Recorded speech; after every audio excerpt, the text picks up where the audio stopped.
প্রিয় লিসেনার্স, এবারের ঘটনাটি আমরা যার কাছ থেকে পেয়েছি তার নাম সাকিব হোসেন। ওনার বাড়ি বরিশাল জেলার সদর উপজেলার শায়েস্তাবাদ ইউনিয়নের 4 নং হবিনগর গ্রামে। ওনার পাঠানো এটি প্রথম ঘটনা আমাদের শোতে। তো চলুন ঘটনায় চলে যাই। ঘটনাটি উনি এবং ওনার ওয়াইফ দুজনই প্রত্যক্ষ করেছেন। মূলত ওনাদের সাথেই ঘটনাটির মূল অংশটা ঘটেছিল। উনি একজন গার্মেন্টস স্টাফ ফিনিশিং সুপারভাইজার পদে বর্তমানে চাকরি করছেন ঢাকার আশুলিয়ার কবিরপুর গ্রামের একটি গার্মেন্টসে। আর ওনার শ্বশুরবাড়ি ওখানেই, তারা ওখানকার স্থায়ী বাসিন্দা। আর অফিস তো কাছাকাছি। ওনার শাশুড়ি কি করেছেন, ওনার যে বাড়ি সেখানে তো অনেক ভাড়াটিয়া রয়েছে, সেখানে একটা রুম ওনাদেরকে দিয়ে দিয়েছেন যে তোমরা এখানেই থাকো, দূরে বাসা নিবা, অফিস দূরে হয়ে যাবে, এখান থেকে আসা যাওয়াটা সুবিধা হবে, টাকাটাও সেভ হবে। আর ওনাদের যেই ঘরটা বা যেই বাড়িটা আসলে ছিল সেটা হচ্ছে দুই পাশে বেশ কয়েকটা রুম, 5টা করে রুম, মাঝখানে হাঁটার জন্য করিডোর রয়েছে। সেখানে বেশ কিছু ভাড়াটিয়ারা রয়েছেন। ওখানেই একটা রুমে ওনারা উঠে যান।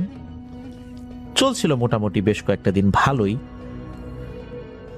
মোটামুটি মাস 2 ভালোই যায়, কোনো সমস্যা ছাড়াই।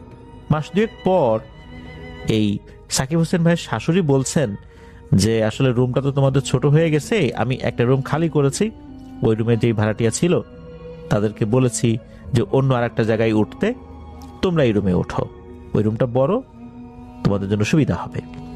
তো ওনারা সেখানে উঠেও যান। রুমে ওঠার পর মোটামুটি চলছিল সব ঠিকঠাক, 6 মাস সবকিছু স্বাভাবিক ছিল। হঠাৎ কিছুদিন ধরে ওনার স্ত্রী এবং উনি দুজনই একটা বিষয় ফিল করতে থাকেন। রাত আনুমানিক 2:30 কি 3টার দিকে হঠাৎ করে ওনাদের দুইজনের একসাথে ঘুম ভেঙে যেত। প্রথমে ওনারা চিন্তা করেছেন বিষয়টা স্বাভাবিক, কিন্তু আস্তে আস্তে বিষয়টা অস্বাভাবিক দিকে যেতে থাকে। প্রথমে একই সময় দুইজনের ঘুম ভেঙে যাওয়া, এরপর ওনাদের কাছে মনে হচ্ছে যে ঘরের মধ্যে কেউ হাঁটাহাঁটি করে। ওনারা দুজন ছাড়াও মনে হচ্ছে ঘরের মধ্যে কেউ আছে, কে বা কারা আছে এটা বোঝা যাচ্ছে না, কিন্তু ওনারা অনুভব করেন ঘরের মধ্যে কেউ হাঁটছে। কোনো মানুষ যদি ঘরের মধ্যে থাকে তখন কিন্তু ঘরটা একটু ভারী হয়ে থাকে, ওরকমই মনে হচ্ছে। আবার এটাও মনে হচ্ছে অন্ধকারের ভেতর দিয়ে কেউ ওনাদের দিকে তাকিয়ে আছে। শুধু তাই না, উনি বা ওনার স্ত্রী যদি একা ওয়াশরুমে যেতেন তখনও মনে হতো ওনারা যখন হেঁটে ওয়াশরুমের দিকে যাচ্ছেন কেউ পেছন পেছন হাঁটছে, পেছন দিকে তাকালে কাউকে দেখা যেত না, এমনটা মনে হচ্ছে। এরকম বেশ কিছুদিন চলতে থাকে। এক রাতে উনি এবং ওনার ওয়াইফ খাওয়া দাওয়া করে ঘুমানোর জন্য বিছানায় শুয়েছেন। ওনার স্ত্রী কিছুক্ষণের মধ্যে ঘুমিয়ে পড়েছেন, কিন্তু ওনার কেন জানি ঘুম আসছিল না। আর এই সাকিব হোসেন ভাইয়ের একটা অভ্যাস হয়ে গিয়েছে রাতের বেলা আফরান দ্য হরর ওয়ার্ল্ডের ঘটনাগুলো শোনা, তো উনি সেটা শুনছিলেন। তো শোনার পরে যে ঘুম আসবে সেটা হচ্ছিল না। এইভাবেই রাত প্রায় 2:30টার কাছাকাছি বেজে যায়। মোবাইলে দেখলেন রাত 2:20-25 বা এরকম একটা সময় হয়েছিল আর কি। এরপর মোবাইলে ঘটনা বন্ধ করে দিয়ে ঘুমানোর চেষ্টা করছেন, যেহেতু সকালবেলা ওনাকে অফিসে যেতে হবে নির্দিষ্ট সময়। এরপরে ঘুমের মধ্যে উনি একটা স্বপ্নে দেখেন যে ওনাদের ঘরের যে দরজাটা, এই দরজার সামনে মনে হচ্ছে কেউ দাঁড়িয়ে আছে আর ফিসফিস করে কিছু বলছে। উনি এইটাও ফিল করছেন যে ওনার পাশে ওনার স্ত্রী শুয়ে আছে। শুয়ে থাকা অবস্থায় ওনার স্ত্রী জেগে গেলেন, মানে ওনার স্ত্রী ঘুমিয়েছিলেন, জেগে গেলেন।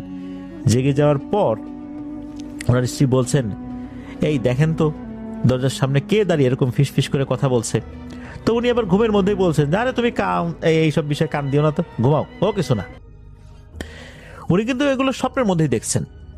এরপরে দেখছেন যে দরজা কিন্তু বন্ধই রয়েছে, কিন্তু দরজার ভেতর দিয়ে কোনো একটা বাচ্চা মেয়ের মতো অবয়ব ঘরের মধ্যে ঢুকে পড়লো, যার বয়স 6 থেকে 7 বছরের মতো হবে। আর এই মেয়েটা সাকিব হোসেন ভাইয়ের দিকে তাকিয়ে এমন বিকট আর ভয়ঙ্কর একটা হাসি দিল, আর এমন ভয়ঙ্কর সেই হাসির শব্দ, এটা উনি বলে বুঝাতে পারবেন না বলে আমাদেরকে জানিয়েছেন। আর এরপর পরে নাকি ওই মেয়েটা এক লাফ দিয়ে এসে তার বুকের উপর বসলো, দুই হাত দিয়ে বুকের উপর চাপ দিয়ে ধরে রাখলো। মনে হচ্ছে ওনার বুকের হাড়গুলো একদম ভেঙে একাকার হয়ে যাচ্ছে। উনি স্বপ্নের মধ্যেই ভাবছেন যে শেষ, ওনার জীবন শেষ। এরপর ওনার ঘুম ভাঙে। যখন ঘুম ভাঙে তখনও উনি স্পষ্ট অনুভব করছেন যে ওনার বুকে কে যেন চাপ দিয়ে ধরে রেখেছে। উনি নড়াচড়া করতে পারছেন না, কথা বলতে পারছেন না। মনে মনে বিসমিল্লাহ বলে সূরা ফাতিহা পড়তে শুরু করলেন। এরপর মনে হলো ওনার শরীরটা আস্তে আস্তে স্বাভাবিক হয়ে আসছে। উনি পাশে ঘুরে তাকিয়ে দেখেন ওনার স্ত্রী সজাগ, পাশে বসে আছে। ফোনটা হাতে নিয়ে দেখলেন তখন রাত 3:10 বা এরকম বাজে আর কি। তখন উনি ওনার স্ত্রীকে বললেন যে কি ব্যাপার, তুমি সজাগ হয়ে আছো, তুমি না ঘুমিয়েছিলে? এরপর সাকিব হোসেন ভাই খেয়াল করলেন যে ওনার স্ত্রী কিছু বলছে না। মনে হচ্ছে যে উনিও কিছু একটা দেখে ভয় পেয়েছেন। এরপর সাকিব হোসেন ভাই বললেন যে আচ্ছা কি হয়েছে বলো তো। এরপর ওনার স্ত্রী বলেন যে আমি না স্বপ্নের মধ্যে কিছু একটা দেখে খুব ভয় পাইছি। তখন সাকিব হোসেন ভাই উনি স্বপ্নে কি দেখেছেন সেটা ওনার স্ত্রীর সাথে যখন শেয়ার করেন, তখন ওনার স্ত্রীও কাছাকাছি একটা বিষয় শেয়ার করেন যে 5 থেকে 6 বছর বয়সী একটা মেয়ে বাচ্চা সে তার কাছে আসে, সে বলে আমার ক্ষুধা পেয়েছে, আমাকে খেতে দাও। এরপর মেয়ে বাচ্চাটা তার পাশে এসে শুয়ে পড়ে। হঠাৎ করে তার কাছে মনে হয় যে আরে আমার যে মেয়ে আছে ও তো আমাদের সাথে ঘুমায় না, ও তো তার নানুর সাথে ঘুমায়। এই মেয়েটা রাতের বেলা আমার পাশে এসে শুইল, ঘটনা কি? যখন এরকমটা চিন্তা করেছেন এরপর ওনার ঘুম ভেঙে যায়। আর ঘুম ভেঙে যাওয়ার পর ওনার কাছে মনে হলো যে ওনার পাশের থেকে কেউ একজন উঠে চলে গেল, এই অনুভূতিটা ওনার মধ্যে হলো। এরপর উনি ভয় পান, উনি উঠে বসেন। এর মধ্যে আবার এই যে সাকিব হোসেন ভাই উনিও তো ভয় পেয়ে ঘুম থেকে উঠে পড়েছেন। দুজন যখন এরকম আলোচনা করেন তখন উনি বুঝতে পারলেন যে আসলে এখানে ওনারা দুজন ছাড়াও তৃতীয় পক্ষের উপস্থিতি রয়েছে, যারা এই দুজনের কথা শুনছে, এই দুজনের চলাফেরাগুলো তারা মনিটরিং করছে। ওই রাতে ওই দুজনের ঘুম হলো না। ওনারা কিছুতেই মিলাতে পারছিলেন না ওনারা দুজন মিলেই কেন হঠাৎ করে এই একই টাইপের স্বপ্ন দেখছিলেন, প্রায় কাছাকাছি এই বাচ্চা মেয়েটার স্বপ্ন দেখছিলেন। এটা আসলে ওনারা বুঝতে পারছিলেন না। সকাল হলো। ওনাদের এক খালা রয়েছে যিনি এই ধরনের প্যারানরমাল সমস্যার সমাধানগুলো জানেন। তার সাথে মুসলিম জিন রয়েছে, 7টা জিন। এই 7টা জিনের সাথেও নাকি বিভিন্ন সময় সাকিব হোসেন ভাইয়ের কথা হয়েছে। বিশেষ করে খালা যখন আসেন তখন ওই 7টা জিন হাজির হয়, কথাবার্তা বলে, বিভিন্ন বিষয়ে পরামর্শ করেন। তারা খুব ভালো সমাধান দিতে পারেন। মোটামুটি শিক্ষক ছাত্রের সম্পর্ক হয়ে গিয়েছিল এই সাকিব হোসেন ভাইয়ের সাথে তাদের। চিন্তা করলেন যে ওনাদের কাছ থেকে বিষয়টা জেনে নিতে হবে, ঘটনাটা কি। ওনারা খালার সাথে কথা বলেন, তবে শুরুতে খালার সাথে যোগাযোগ করতে পারেন নাই, কারণ ওনার ফোনে আসলে হয়তো বা নেটওয়ার্ক ছিল না বা কোনো একটা সমস্যার কারণে যোগাযোগ করতে পারেন নাই। শুক্রবার অফিস বন্ধ। বিকাল 4টার দিকে খালা নিজেই এই বাসায় চলে আসছেন, কোনো খবর দেয়া ছাড়াই। এখানে বসার জন্য ওনার একটা আসন রয়েছে। তো খালা আসেন, আসার পর বলেন যে আমি তো চলে আসলাম জরুরি একটা কারণে, তাড়াতাড়ি আমার সাথে আসো, তোমাদের সাথে কিছু কথা বলার আছে। তখন এই সাকিব হোসেন ভাইয়ের স্ত্রী, সাকিব হোসেন ভাইয়ের শাশুড়ি, ওনারাও আসলেন, বসলেন। তখন জিন হাজির করা হয়। সাকিব হোসেন ভাই তো ছিলেন সেখানে। এরপর বেশ কিছু বিষয় ওনারা শেয়ার করেন যে এরকম এরকম ঘটনা হয়েছে, আমরা তো খুব ভয় পাইছি, আপনি এটা কি বলবেন যে কেন এমনটা হয়েছে?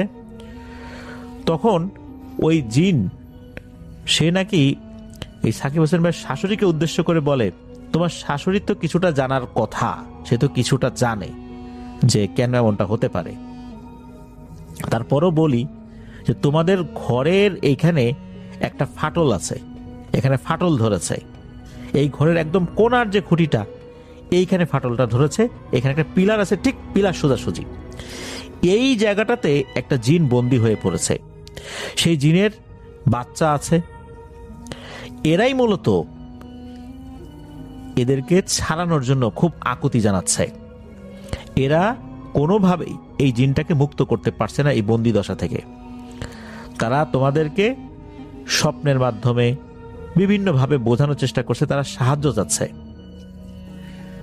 ওরা শুরুর দিকে কিছুটা আলামত বোঝানোর চেষ্টা করেছিল, তোমরা বুঝতে পারো নাই। এখন আরেকটু ভালো করে বোঝানোর চেষ্টা করছে। আরো ভালো করে বুঝতে যদি তোমরা চাও, তাহলে তো ওদেরকে আরো ভয়ঙ্কর রূপে সামনে আসতে হবে। ওরা এটা চাচ্ছে না, তাহলে তোমরা ভয় পাবা, তোমাদের ক্ষতি হবে। ওরা ক্ষতি হোক এটা চায় না। এই জন্য ওরা ওদের যতটুকু সাধ্য আছে এর মধ্য দিয়ে তোমাদেরকে বোঝানোর চেষ্টা করছে। ওরা খুব অসহায়। এই নিচে যে বন্দী হয়ে আছে সেও অসহায় হয়ে গেছে, সেও খুব কষ্টে আছে। এদেরকে মুক্ত করতে হবে। তো এই কথা শোনার পর সাকিব হাসান ভাইয়ের কাছে খারাপই লাগে। আসলে একজন বিনা কারণে এখানে আটকে গেছে, কোনো অপরাধ ছাড়াই। বিষয়টা তো কেমন হয়ে গেল না? তখন সাকিব হাসান ভাই বলেন যে আসলে এটা সমাধান কি, একটা সমাধান দেন। তখন নাকি ওই জিনেরা বলে যে এটা সমাধান আছে, তবে আপাতত বেশ কিছু বিষয় বুঝে নিতে হবে যে আসলে ওরা কিভাবে তোমাদের কাছে সমাধান চাচ্ছে। আপাতত ওদেরকে কিছু খাবার দাও সাদাকা হিসাবে। ওরা যদি সেই খাবার থেকে পুরোটাই গ্রহণ করে, তাহলে বুঝতে হবে যে ওরা সম্পূর্ণভাবে তোমাদের প্রতি নির্ভরশীল হয়ে তোমাদের কাছে সাহায্য চাচ্ছে। আর যদি আংশিক গ্রহণ করে, তাহলে বুঝতে হবে ওরা তোমাদের উপর কোনো কারণে রাগান্বিত আছে। সেটাও বুঝে নিতে হবে যে কিভাবে কাজটা আগানো যায়। তবে আমরা আমাদের জায়গা থেকে ওদের সাথে কথা বলে যোগাযোগ করে এই কাজটা সমাধান করার চেষ্টা করব। তবে আগে তোমরা এই কাজটা করো, ওদের জন্য কিছু সাদাকা দাও। তো কিভাবে দেয়া হবে এটাও বলে দেওয়া হলো যে 5টা কলা, 5-6টা চিনি, 5-6টা গরুর দুধ, 5টি মিষ্টি একটি কলা পাতার উপরে রেখে বাড়ির পেছনে সুন্দর একটা জায়গায়, পাক পবিত্র জায়গায় ওইটা রেখে আসতে হবে শনিবারের দিন রাতে 12টার দিকে। আর বৃহস্পতিবারের দিন পোলার চাল আর গরুর দুধ দিয়ে পায়েস রান্না করে ছোট বাচ্চা যারা আছে এদেরকে খাইয়ে দিতে হবে। কিন্তু এই পায়েসটার ঘরে নেওয়া যাবে না, রান্নার পরপরই ওইটা বাইরে বাচ্চাদেরকে খাইয়ে দিতে হবে, কোনোভাবেই এটা ঘরে নিয়ে আসা যাবে না। এরপর ওই জিনেরা বলেন যে তোমরা আপাতত এই কাজটা করো, এরপর বাকি কাজ ইনশাল্লাহ আমরা করে দেব। এরপর নাকি তারা সালাম দিয়ে চলে যান। তো পরিবার থেকে সব ব্যবস্থা করা হয়, এই সাকিব হাসান ভাইয়ের শ্বশুর সবকিছু এইগুলো করে দেন। পরের দিন মানে শনিবার তো করেছেন, পরদিন ওই খালাকে ফোন দিয়ে জিজ্ঞেস করা হয় যে ওরা কি ওই ভোগটা গ্রহণ করেছে, অর্থাৎ সাদাকা কি গ্রহণ করেছে। তখন খালা বলেন ঠিক আছে, কিছুক্ষণ পরে জানাই। 10 মিনিট পর ফোন করে জানান যে ওরা অল্প কিছু গ্রহণ করেছে, ওদের ভিতরে রাগ রয়েছে, তবে ওরা চায় যে তোমরা এই বিষয়টা সমাধান করো, সহযোগিতা করো, তোমরা ওদেরকে মুক্ত করতে সাহায্য করো। ওরা একা একা পারছে না, তোমাদের সাহায্য লাগবে। ওরাও চেষ্টা করবে, তবে তোমাদের সাহায্য লাগবে। এরপর সাকিব হাসান ভাই যখন শোনেন, তখন উনি বলেন যে যে কোনো মূল্যে এদেরকে মুক্ত করতে হবে। আমরা চাই না যে আমাদের জন্য ওরা বিনা কারণে কষ্ট পাক, ওরা তো কোনো অপরাধ করে নাই। বৃহস্পতিবার যখন আসে, তখন এই যে পায়েস রান্না করে বাচ্চাদেরকে দিয়ে দেয়া হয়। এরপর বেশ কিছু বিষয়গুলো আসলে মানে তথ্য আদান প্রদান করা হয় যে কিভাবে কি করবেন, এরকম বেশ কিছু বিষয়। এখন কথা হচ্ছে এই যে সাকিব হাসান ভাইয়ের শাশুড়ি, উনি যে জানেন আসলে বিষয়টা কি জানেন, কতটুকু জানেন। যখন ওনাকে জিজ্ঞেস করা হয়, তখন উনি বলেন যে না, এখানে আসলে লুকানোর কিছু নাই, বিষয়টা আসলে অন্যরকম। তখন জানতে পারেন যে এই যে ওনার স্ত্রীর যে নানা শ্বশুর, অর্থাৎ সাকিব হাসান ভাইয়ের স্ত্রীর যিনি নানা শ্বশুর, তিনি খুব পরহেজগার মানুষ ছিলেন। ওনার একটা অভ্যাস ছিল, গভীর রাত্রে ঘুম থেকে উঠে ঘরে বসে উনি গজল গাইতেন। উনি ওনার মতো করে গজল গাইতেন। তাও সেটা বহুদিন আগের কথা, 25-26 বছর আগের কথা। তখন তো এইভাবে মানুষের হাতে হাতে মোবাইল ফোন ছিল না, তবে ঘরে দেয়াল ঘড়ি ছিল, ওইটা দেখে বোঝা যেত রাত কয়টা বাজে। আর এই বাড়িটা এখন যেরকম আছে, একটা সময় এরকম ছিল না, এত বছর আগে। তখন আশেপাশে অনেক ফুলের গাছ ছিল, ফলের বড় বড় গাছ ছিল, আম গাছ ছিল, কাঁঠাল গাছ ছিল। ঘর তৈরি করার জন্য অনেক কিছু কেটে ফেলা হয়েছে। এখন সমস্যা হলো কি, এই যে কাঁঠাল গাছ যেটা ছিল, এখানে ওই নানার আমল থেকেই জিন পরিবার বসবাস করত। এদের সাথে নানার সম্পর্ক খুবই ভালো ছিল। মূলত নানার অনুমতি নিয়েই এই কাঁঠাল গাছে তারা থাকতে শুরু করেন, আর নানার সাথে ওয়াদা করেন যে তারা কখনোই কারো ক্ষতি করবে না। নানাও বলেন যে যদি এই পরিবারের সদস্যদের কারণে বা কারো কোনো কাজের কারণে তোমাদের যদি কোনো সমস্যা হয় তাহলে সরাসরি তাদের ক্ষতি করবে না, তোমরা ভিন্নভাবে এই বিষয়টা সমাধানের চেষ্টা করবা, কিন্তু ক্ষতি করা যাবে না। আর আমরাও এমন কোনো কাজ করব না যাতে করে তোমাদের অসুবিধা হয়। এভাবেই কিন্তু একটা চুক্তির মাধ্যমে সবকিছু ঠিকঠাক চলছিল। ওই পরিবারও বসবাস করছিল, তারাও কারো কোনো ক্ষতি করতো না, এমনকি উপস্থিতিও জানান দিত না। জানা স্বাভাবিকভাবেই বার্ধক্যজনিত কারণে আল্লাহর ডাকে সাড়া দিয়ে চলে যান। ওই জিন পরিবার ওখানেই থেকে যান। যখন ঘর বড় করা হয় তখন ওই কাঁঠাল গাছটা কেটে ফেলা হয়। কাঁঠাল গাছটা কাটার পর এই যে শেকড় ছিল মাটির নিচে, এটা পরিপূর্ণভাবে তুলে ফেলা হয়নি। মূলত এই কাজটা এত দ্রুত করা হয়েছিল, মিস্ত্রিরা এত দ্রুত করেছিলেন যে ওই যে গাছ, ওই গাছের ওইখানে যে খুঁটিটা তৈরি করা হয়েছে ওইখানে ওই জিনটা বন্দী হয়ে যায়। এদিকে সে কোনোভাবে বের হতে পারছে না, আর জিন যে ওই বাড়ির কর্তা সে বন্দী হয়ে গেছে, কিন্তু সন্তানেরা বাইরে, তারাও মুক্ত করতে পারছে না।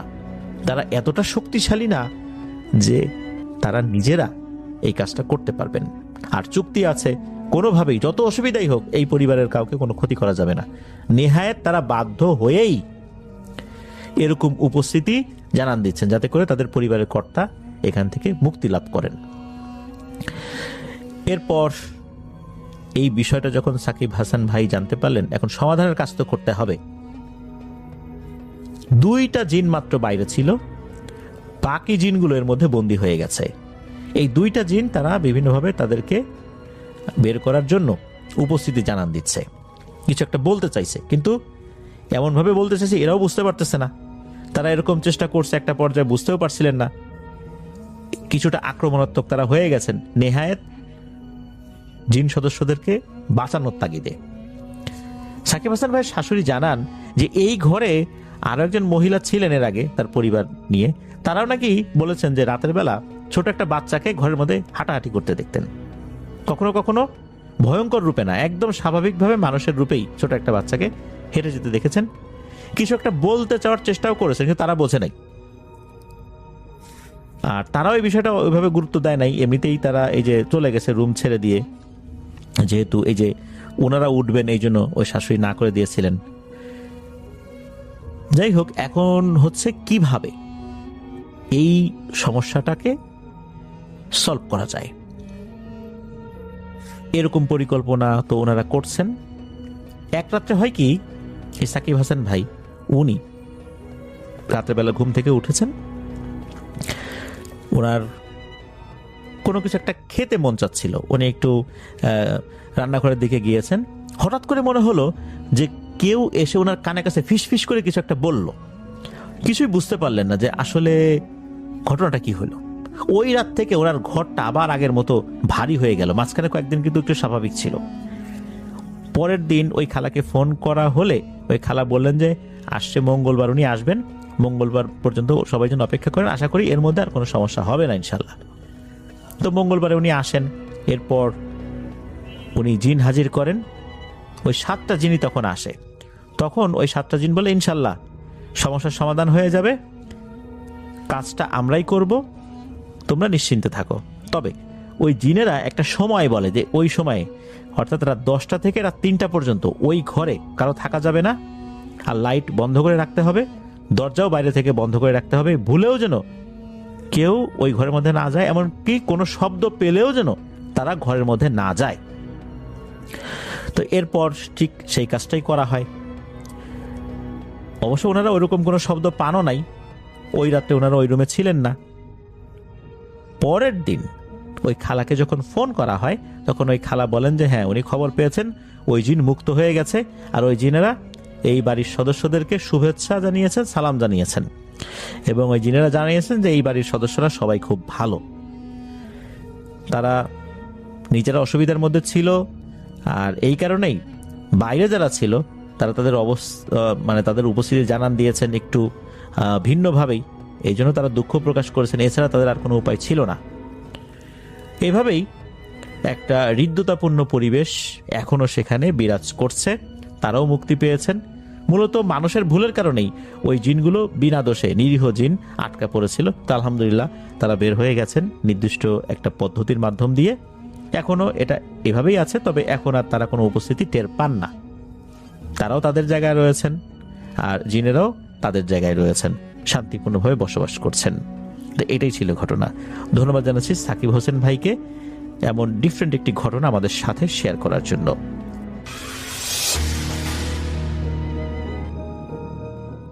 জানি না আপনারা আমার ঘটনা কতটুকু পছন্দ করেন, জাস্ট এতটুকু বলবো, ছোট্ট করে একটি ঘটনা আপনাদের সামনে নিয়ে আসতে চাই। আপনারা ফাহিম সাহেবের সাথে আমার যে কথোপকথন এবং ওদের বাসায় যাবার পর রফিক সাহেবকে নিয়ে যাওয়ার পর সেই যে ছোট ছোট সাপের গুচ্ছ, সেই জিনিসগুলো যা আপনাদেরকে আমি শেয়ার করেছি, সেগুলো নিয়ে আজ আর মাথা ব্যথা করব না। আপনারা জানেন আমার ব্ল্যাক আউট আগের থেকে বেশ কমেছে। আমি যখন কোনো কিছু মনে করতে পারতাম না, আমি জানি না আমি কোথায় থাকি, আমি জানি না আমি কি বলি, এই জন্য সাথে কাউকে রাখা খুব জরুরি ছিল। আমি একটা পর্যায়ে আসলে আমার ইনলস এবং শ্বশুরবাড়ি থেকে একটা ছেলেকে আমার সাথে রাখার জন্য নিয়ে আসি। সেই ছেলেটার বয়স খুব বেশি না, সে আমার স্ত্রীর আপন মামাতো ভাই। তো যাই হোক, আমি যখন ওকে আমার সাথে রাখবার শুরু করি, ও আমার সাথে ছিল এবং কিছু কিছু জিনিসও আমাকে বলেছে।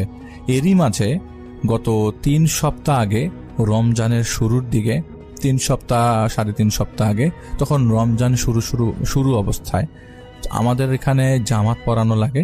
তো আমাদের এখানে মসজিদের জামাত পড়ানোর সময় আমরা প্রতিবারই 2 জন করে হাফেজ আমরা মসজিদ কমিটি থেকে ঠিক করি। তো এবার আমরা একটু ব্যতিক্রম ধর্মী চিন্তা করেছি যে হাফেজদের সাথে আমিও কোরআন শরীফের খতমে যোগ দিব। তো রমজান শুরু হলেই ব্যস্ততা, কিন্তু আপনারা সবাই জানেন মসজিদ টু মসজিদ আমরা যারা আল্লাহর ইবাদত বন্দিগিতে থাকি, ব্যস্ততা আমাদের বেড়ে যায়, আমাদের স্কেজুল এবং ডেইলি রুটিনস চেঞ্জ হয়ে যায়। কেউ যদি আমাদেরকে বাড়িতে দাওয়াত দেয় ইফতারের, আমরা সেগুলোতে অ্যাটেন্ড করতে পারি না, কারণ আমাদের মসজিদে, এবং আমি চাই যে সবসময় একটু মসজিদ ভিত্তিক, ওই সময় বাসার থেকে আমি মসজিদে থাকবার বেশি চেষ্টা করি, ইতিকাফে বসার চেষ্টা করি। এগুলো সব কিছুই আসলে আমার অনেক দিন আগের থেকেই প্র্যাকটিস, এবং আমার কাছে মনে হয় এই মহিমান্বিত 1 মাস সময়টা কোনো না কোনোভাবেই আসলে আমি কাজে লাগাবো। তো এই সময় আমি অন্য কোনো প্রোগ্রাম রাখি না। তো আমাদের এখানে 2টা ছেলে, হাফেজ ছেলে নিয়ে আসা হয়। একটার নাম তারেক আর একটার নাম মাসুদ। একটু মনে রাখবেন, এদের দুজনের বয়স, একজনের বয়স 17 বছর, একজনের বয়স 19 বছর, এবং এই দুজনই লালমনিরহাট থেকে তাদের দুজনকে নিয়ে আসা হয়। সেখানকার কোন একটা মাদ্রাসার ছাত্র, তারা মাদ্রাসায় পাশ করেছে, এবং আমি জানি না তাদের প্ল্যান কি ছিল। তাদের খুবই 2টা অমায়িক 2টা ছেলেকে নিয়ে আসা হয়। তো আমি ওদেরকে বলি যে আমি মসজিদে চলে আসবো জোহরের আগে দিয়েই, এবং আপনারা জানেন যে প্রতি বাংলাদেশের নিয়ম যে প্রথম 6 পারা, যেটা 3 দিন সম্ভবত 6 পারা শেষ হয়, বাকি দিনগুলোতে হয় হচ্ছে 1 পারা করে। তা আমরা আসলে এরকম প্র্যাকটিস করছিলাম যে প্রথম 6 রাকাত পড়াবে একটা ছেলে, এর পরের বার একটা ছেলে, এবং লাস্টের যে 6 রাকাত সেটা আমি পড়াবো। 6, 8, 6 এরকম করেই ব্যবস্থা করা হয়েছিল। তো লাস্টের 6টা আমার ভাগে ছিল, আবার মাঝে মধ্যে এরকম ভাবে শিফট করে নিতাম যে লাস্টের 8 আমার ভাগে, ওরা 6 করে পড়াতো। তো এইভাবেই সাফল করে আমরা আসলে তারাবি কন্টিনিউ করছিলাম। সেদিন রাত্রে 11টা বেজে যায় আসলে মসজিদ কমিটির মিটিং থাকার কারণে। আর মসজিদে তো মনে করেন রমজান মাসে দেখা যায় যে মোস্ট অফ দ্য টাইম আমাদের কালেকশনের একটা বিষয় থাকে, মসজিদের কমিটি থেকে একটা কালেকশনের বিষয় থাকে, যারা মসজিদে সদকা বেশি দান করে, যারা মসজিদের উন্নয়নের ক্ষেত্রে। তো সেই মসজিদের সেই মিটিংটা প্রথম 7ম বা 8ম রোজাতে, আমি আসলে সঠিক টাইমটা মনে করতে পারছি না, 8মী হবে। তো আমরা 12টা পর্যন্ত আসলে আমি মসজিদে ছিলাম সেদিন রাতের বেলা। অন্য সময় পাচ্ছিলাম না, আর আমাকে সবাই খুঁজছিল। তো মসজিদের যখন মিটিং শেষ হয়, আমি তখন মসজিদ থেকে বের হব। মসজিদের তখন কলাপসিবল গেটটা লক করা হয়নি, কিন্তু একদম কাছাকাছি নিয়ে আসা হয়েছে। তো আমি দেখলাম মসজিদ থেকে বের হবার পরে আমি দেখলাম যে আমার যে শ্যালকটা আছে, আমার স্ত্রীর মামাতো ভাই, ও বসে আছে মসজিদের সিঁড়ির মধ্যে। তা আমি জিজ্ঞেস করলাম, কি রে মামুন, তুই এখানে বসে আছিস কেন? চল চল, আব্দুল মামুন নাম ওর নাম, আব্দুল মামুন। আমি বললাম যে চল, তুই এখানে বসে আছিস কেন, চল, এখানে ভিতরে বসলি না কেন? ও কোনো কথার উত্তর দিল না। তা আমি বুঝলাম না, আমি যে ও কথার উত্তর দিচ্ছে না, তো ওর ঘাড়ের মধ্যে হাত রেখে আমরা চলতে লাগলাম। আর শ্যালক মানুষ, ছোট মানুষ, আমার খুব পছন্দের একটা ছেলে, খুবই অমায়িক, খুবই ভদ্র একটা ছেলে। এরকম ছেলে পাওয়া, এরকম ছেলে দেখা এই সময়ে খুবই কষ্টের বিষয়। তো যাই হোক, সেই কথাটা বলছি না। ওর সাথে আমি হাঁটা শুরু করলাম, রিক্সা খুঁজছি, রিক্সা বাসার জন্য রিক্সা পাচ্ছিলাম না। তো ভাবলাম যে হেঁটে হেঁটেই যেতে থাকি। একটা পর্যায়ে যখন মাঝামাঝি রাস্তায় চলে আসলাম, আমার বাসা তখন খুব বেশি দূরে না, হায়েস্ট 3-4 মিনিটের রাস্তা হবে। আমি দেখলাম মামুন কি করলো, পাশে একটা ছোট্ট গলি, 2 বাড়ির মাঝখান দিয়ে পাশে একটা ছোট গলির মতো গেছে, যেটা পরের একটা রাস্তা, পরের গলিতে বের হওয়া যায়। ও সেই গলির মধ্যে ঢুকলো, কিন্তু এটা কিন্তু আমার বাড়ির রাস্তা পড়ে না। তো আমি ওকে জিজ্ঞেস করলাম, এর আগে আমি সাথে সাথে চিন্তা করলাম যে আমি শরীরটা একটু বন্ধ করি, আমি ভালো কিছু স্মেল পাচ্ছি না। আমি শরীরটা বন্ধ করলাম এবং আউযুবিল্লাহি মিনাশ শাইতানির রাজিম বলে আমি 3টা হাততালি দিলাম। দেওয়ার সাথে সাথেই দেখলাম ওই গলিটা এক মাথা থেকে আরেক মাথায় গেলে মিনিমাম 1 মিনিট তো লাগবেই, কিন্তু যতটুকু আমার আউযুবিল্লাহি মিনাশ শাইতানির রাজিম পড়তে সময় লেগেছে, হাততালি দিতে সময় লেগেছে, তাতে ওর এই মাথা থেকে ওই মাথায় যাবার কথা না। মাছ বরাবর ওকে পাওয়ার কথা। ল্যাম্প পোস্ট একটা এই মাথায় আর একটা ওই মাথায়, মাঝখান দিয়ে ল্যাম্প পোস্ট নাই, কিন্তু 2 ল্যাম্প পোস্টের আলোতে মাঝে দিয়ে কেউ যদি হেঁটে যায় সেটা দেখা যায়।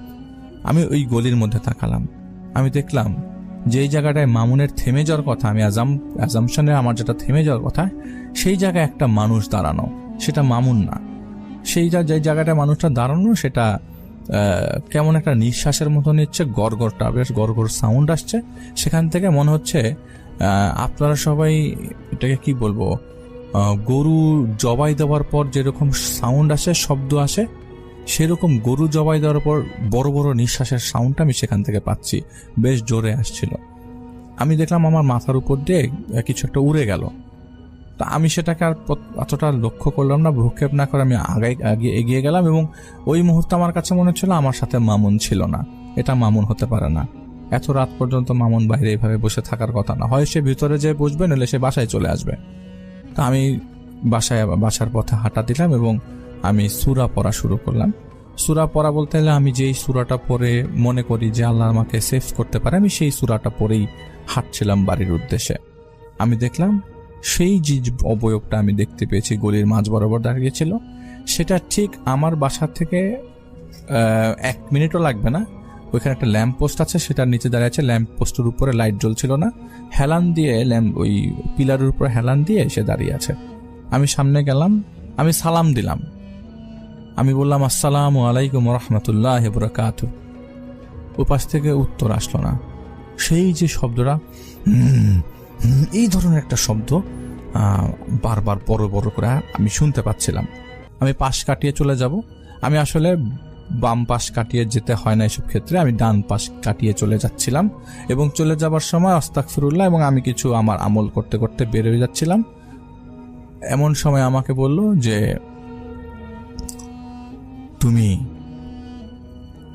তুমি সাবধানে থাকবা, আল্লাহ তোমার সহায় হোক। শুধু এই 3টা ওয়ার্ড, এই 3টা সেন্টেন্স, এই 3টা কথা আমি শোনার পর দেখলাম যে সেখানে আর কেউ নাই। আমার প্রথমে মনে হচ্ছিল এটা আমার শিক্ষক হবে, কিন্তু আমার শিক্ষক যদি আমার কাছে আসছেও, সে একটা সাইন নিয়ে আসবে। আমি তাকে ডাকি না নর্মালি, আমার ডাকতে চাই না, কিন্তু সাইন নিয়ে সে আসে, এবং সে যেই জায়গাটা আসে সেটা সেই জায়গা ছিল না। তো আমি বাসায় নক করি, নক করার পর খুবই স্বাভাবিকভাবেই আমি মামুন দরজা খোলে, বাকিরা সবাই ঘুম, সেহেরিতে উঠতে হবে। মামুন দরজা খোলা রেখেছে, কারণ আমি বাসায় যাব, দরজা ওকে খুলতে হতো। তো যখন খুললো দরজা, আমি কিরে কখন আসছিস বাসায়? বলে তা আমি তো আসলে তারাবির নামাজ পড়েই চলে আসছি, তো শুনছিলাম যে আপনার বাসা, আপনার মসজিদে নাকি মিটিং আছে, আপনার দেরি হবে আসতে, তো আমি তারাবির নামাজ পড়েই চলে আসি। তো উনি আসলে আমি বুঝে গেলাম যে আসলে এটা আমার শ্যালক ছিল না। তো আমি ওকে বললাম যে কি আজকে রান্নাবান্না কি? বলে যে আজকে তো রান্নাবান্না ভালো কিছুই রান্নাবান্না আছে আজকে, এই আইটেমগুলোর কথা বললো। তাই বললাম যে ঠিক আছে ভালো। এরই মাঝে একটা ফোন আসলো, রাত্র তখন 1:25 বাজে। আমি প্রিপারেশন নিচ্ছি, আমি হালকা একটু ঘুমাবো, ঘুমিয়ে আমি তাহাজ্জুদে উঠে নামাজ পড়ে ফজরের নামাজ পড়তে চলে যাব। কিন্তু মসজিদ থেকে একটা কল আসলো, আমাদের মসজিদে 2 জন খাদেম আছে যারা মসজিদের নিচে একটা রুম করে দেওয়া আছে তাদের জন্য। সেটা একটা মসজিদের আন্ডারগ্রাউন্ডের মতো একটা জায়গা আছে যেখানে মসজিদে কিছু মানুষজন যারা মসজিদের কাজ করে তারা থাকে, এবং মসজিদে সেখানে মেসের মতো করা আছে যেখানে কিছু সাবলেট দেওয়া আছে যারা ভাড়ার বিনিময়ে, মসজিদ কমিটিরা এটা করেছেন, যারা ভাড়ার বিনিময়ে কিছু সিটের টাকা পাওয়া যায় আর কি। এটা মসজিদের আন্ডারগ্রাউন্ডে, মসজিদের নিচে। তো যাই হোক, মসজিদের স্ট্রাকচারটা এইভাবে বানানো হয়েছে। তো আমি খাদেম সাহেবের ফোন পাওয়ার পর আমি বললাম যে এই সময় কিসের ফোন? বলে যে আপনাকে রফিক সাহেব এই মুহূর্তে মসজিদে আসতে বলছে। তা আমি খুব অবাক হয়ে গেলাম, এই এতদিন যাবত এখানে কাজ করছি, রফিক সাহেব আমাকে কখনো এইভাবে মসজিদে যেতে বলেন নাই, এইভাবে এখনই এই মুহূর্তে আসতে হবে। তো আমি নাকি করলাম, আমার সাথে করে আমার শ্যালককে বললাম তুই কি এখন ঘুমাবি? বলে যে আমি এখন আর ঘুমাবো না। তো মোবাইলের যুগ, তো মোবাইল ফোন হয়তো বা টিপছিল বা কিছু একটা করছিল। বললাম চল আমার সাথে চল। তো ওকে নিয়ে আমি মসজিদের দিকে গেলাম। মসজিদে পৌঁছানোর পর দেখলাম যে মসজিদের বাইরে যেই খাদেম রুহুল আমিন, ওনার নাম রুহুল আমিন, সে আমাকে ফোন দিয়েছে। তাকে আমি তার কাছে আমি পৌঁছালাম। আমি বললাম যে কি অবস্থা রুহুল আমিন সাহেব? বলে যে তারেকের অবস্থাটা ভালো না। আমি বললাম তারেকের অবস্থা ভালো না মানে কি? বলে যে ওর মৃগীর মতো অবস্থা উঠে গেছিল, ঠোঁট কামড়ে টামড়ে একবারে কেটে কুটে গেছে, হাসপাতাল থেকে নিয়ে আসা হয়েছে, আপনাকে একটু নিচে যেতে বল, আপনাকে একটু ডাকলো। তো ওই মসজিদের যে জায়গায় সাবলেট বা ওই যে হুজুররা, খাদেমরা, মসজিদের মুয়াজ্জিন থাকে না, খাদেমরা থাকে, সেই জায়গাটা আমি যখন গেলাম নিচে আন্ডারগ্রাউন্ডে, দেখলাম যে ওই ছেলেটা শুয়ে আছে, ওর নাক মুখ দিয়ে রক্ত বেরোচ্ছে। তো আমি যখন তারেককে দেখলাম, ওর চোখটা বন্ধ ছিল, আমি ওর চোখটা খুললাম, দেখলাম চোখের পুরাটা কালো, চোখের সাদা কোনো অংশই নাই, পুরাটা কালো। আমি জিজ্ঞেস করলাম কি অবস্থা, কাহিনী, ঘটনা কি? যে ওরা ঘুমাচ্ছিল, তারাবি নামাজ পড়ার পরে এসে তসবি পরে ঘুমাচ্ছিল, একটা পর্যায়ে হঠাৎ করেই ওর মধ্যে এরকম এমন অবস্থা শুরু হয় যে ও উপরে তাকে কার সাথে জানি কথা বলছিল, কথা বলার একটা পর্যায়ে ওরকম খিচুনি উঠে যায়। খিচুনি ওঠার পরে আমরা প্রথমে বুঝতে পারিনি যে ওর খিচুনি উঠেছে, তার সাথে ছেলেটা ছিল একটা।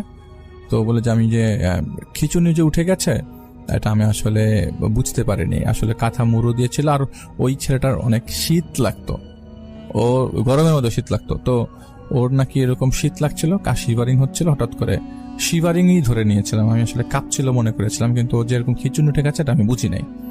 পরে ডাক্তারের কাছে নিয়ে গেলাম, ডাক্তার বললো যে মৃগী রোগীরা সাধারণত এরকম করে, তো আপনি ওদেরকে ওষুধ টষুধ দিয়ে একটা পর্যায়ে বিদায় করে দেওয়া হয়, বাসায় ওখানে মসজিদের নিচে নিয়ে আসা হয়। এটা মসজিদের পোর্শনের মধ্যে পড়ে না আর কি। তো বাথরুম, নিচে বাথরুম আছে, উজুখানা আছে, শুধুমাত্র এখানে মসজিদের স্টাফরাই থাকতে পারে। তো এই যে ছেলেটা ছিল মাসুদ, ছেলেটাকে জিজ্ঞেস করা হলো যে পুরো ঘটনাটা বলো তো, কারণ ওর চোখ তো কালো দেখা যাচ্ছে, কারণ ওর চোখের অবস্থা, কারণ স্বাভাবিক অবস্থা এরকম মৃগী রোগের লক্ষণ তো আর চোখ কালো থাকবে না, আর ওর 2 দাঁতের মাঝখানে জিভ চলে আসছে, এটা মৃগী রোগীদের হতেই পারে। তো যাই হোক, ছেলেটা একটু স্বাস্থ্য ছিল। তো তারেক বলতেছে যে হুজুর আসলে ওস্তাদ আসলে এরকম কিছু আমরা আসলে খেয়াল করি নাই, আমি ভেবেছিলাম কাঁপছে, পরে দেখলাম যে ও কাঁপতে কাঁপতে খাটের মধ্যে থেকে পড়ে যাচ্ছে। তো এভাবে কাঁপে তো আমি কখনো দেখি নাই, আর ওর সাথে আমার এরকম মানে আমাদের একসাথে পাশাপাশি ক্লাস, আমরা চিনি একজনকে, আমাদেরকে নিয়ে আসা হয়, কিন্তু ওর সাথে তো আমার এইখানে এসে খুব কথাবার্তা হচ্ছিল। তো যাই হোক, কোনো সমস্যা নাই, এটা আমি দেখলাম, আর ডাক্তাররা তো ওষুধ দিয়েছে, কিন্তু চোখ কালো এটা তো আমি বুঝতে পারছি না। তো আমি আর কিছু বলি নাই, ওর বোঝার দরকার নাই চোখ কালোর বিষয়টা। তো ওকে আমি জিজ্ঞেস করলাম তুমি কি ওর ব্যাপারে কিছু জানো, মানে ওই মাদ্রাসার মধ্যে কিছু আছে বা কিছু এরকম কিছু কোনো খবর নিয়েছো? বলে যে ওস্তাদ এখানে মাদ্রাসার মধ্যে তো হুজুর এরকম আছেই, কিন্তু আমি ওর ব্যাপারটা কিছু জানি না। তো আমি মাদ্রাসার ব্যাপারে জানলাম, ওর মাদ্রাসায় যে পরিচিত লোকজন ছিল তাদের সাথে কথা বলার চেষ্টা করলাম, আসলে আমি কোনো কন্ট্যাক্ট করতে পারিনি। তো ওকে আমি ওভাবেই রেখে দিই। পরের দিন সকালবেলা ঘুম থেকে ওঠার পর তো আমি ওখান থেকে মসজিদ থেকে চলে আসি ফজরের ওয়াক্তে। আমি জোহরের ওয়াক্তে যখন ওর সাথে আমার দেখা হয়, আমি জিজ্ঞেস করলাম কি খবর বাবা? তুমি কেমন আছো, এখন কি অবস্থা? বলে যে হুজুর আমি আপনার সাথে দুটো কথা বলবো, আপনি আমার সাথে একটু কথা বলবেন। তো আমি আর কোনো কথা চিন্তা না করে, যেহেতু ওর চোখটা কালো দেখেছিলাম আমি ওই মুহূর্তে, কালো আমি নর্মালি দেখি না, সব কেসেসে দেখি না, ওর চোখটা কালো দেখেছিলাম। তো আমাকে ঠিক ওর রুমে নিয়ে গেল, সেখান থেকে তারেককে বের করে দেওয়া হলো এবং রুমের মধ্যে এসে আমাকে বললো যে আপনি আমার বাবার সমান, আসলে আমার তো কেউ নাই, আমি তো এতিমখানায় বড় হয়েছি, আমার কাছে প্রতি মাসের 15 তারিখ থেকে 17 তারিখের মধ্যে একটা মানুষের মতো লোক আসতো, ও তো মানুষ না, ও একটা জিন, ও আমার কাছে আসতো রেগুলারলি, আস্তে আস্তে এমন ভালো বন্ধুত্ব হয়ে যায় আমার কাছ থেকে সরে না। কিন্তু এমনও না যে আমি ওকে চাই বা ওকে আমি ডাকি আমার কাছে আসার জন্য, কিন্তু ও রেগুলারলি আমার কাছে আসতো, এসে বন্ধুত্বের খাতিরে আমার সাথে কথা বলতো, সারা রাত কথা বলতো। সবাই দেখতো না, আসলে সবাই বুঝতো না, যারা দেখতে পারতো তারা বুঝতো, তারা বলতো তুই এর সাথে কেন কথা বলিস। যারা বুঝতো না তারা তো কিছুই বুঝতো না। তা আমি বুঝতে পারতাম যে মানুষরা কিছু জিনিস বুঝে এবং এটা সত্য ছিল। যারা দেখতে পেত না তারা দেখতে পেত না, কিন্তু আমাকে পাগল বলতো, কিন্তু যারা দেখতে পেত তারা আমাকে মানা করত। কিন্তু আমার আসলে হুজুর কিছু করার ছিল না, তিনি আমার কাছে আসতেন। আমি যখন প্রতি মাসেই একটা টাইমে প্রতি মাসে আমি রোজা রাখতাম, তো রোজা রাখার একটা পর্যায়ে আমি যেদিন রোজা রাখতাম সেদিন তাহাজ্জুদের নামাজটা আমি একটু বেশি সময় নিয়ে পড়তাম, ঘুমাতাম না। ওদিন সে আমার সাথে সারা রাত থাকতো, আমার সাথে কথা বলতো। ওর বয়স কত আমি জানি না, ওর নাম আমি জানি না, কিন্তু ও আমার কাছে আসতো হুজুর। আমি ওকে কখনো মানা করলেও আমি দেখতাম যে কোনোভাবে আটকে থাকতো না, ও আমার কাছে আসতো। আমাকে কখনো ওর নাম বলে নাই, বলছে ওর ব্যাপারে চিন্তা করলেও হাজির হয়ে যাবে। আমি একদিন টেস্ট করার জন্য ওর ব্যাপারে চিন্তা করি। আমি একটা মাঠের পাশ দিয়ে হাঁটছিলাম, আমি গিয়েছিলাম আমার এক বন্ধুর বাড়িতে বেড়াতে গিয়েছিলাম ছুটিতে। আমি না মাঠের মধ্যে চিন্তা করছিলাম, আমি যদি ওর কথা চিন্তা করি কি আসবে নাকি, ঠিকই হুজুর না, সে চলে আসছিল। আর ওর আসলে আমার একটা সমস্যা হতো যে আমি ঠিক থাকতে পারতাম না, আমার জ্বর চলে আসতো, আমার হয় জ্বর আসতো না খিচুনি উঠতো, যেবার জ্বর আসতো না সেবার খিচুনি উঠতো, আর যেবার খিচুনি উঠতো সেবার জ্বর আসতো না। এরকম করে করে হুজুর অনেকদিন যাবত তিনি আমার কাছে আসেন। আমি না আসলে হুজুরের থেকে মুক্তি পেতে চাই। আপনি বলেছিলেন আমার চোখটা কালো, আমার আরেকটা বন্ধু মাদ্রাসা, সে আমাকে বলেছিল আমার চোখটা কালো, আর কেউ আমার চোখটা কালো ধরতে পারেন নাই। এবং এটা আমাকে মাসুদ বলেছে আমার চোখ নাকি কালো ছিল রাতের বেলা, আপনি বলছিলেন। তাই হুজুর আপনাকে বলা, যদি আপনি আমার জন্য কিছু করতেন তাহলে আমি খুব উপকৃত হতাম। এর কাছ থেকে আমি আসলে মুক্তি চাচ্ছি। এ রেগুলারলি আমার কাছে আসে, এটা আমার শরীরের উপর দিয়ে যায় হুজুর, সারাটা শরীর আমার ব্যথা করে।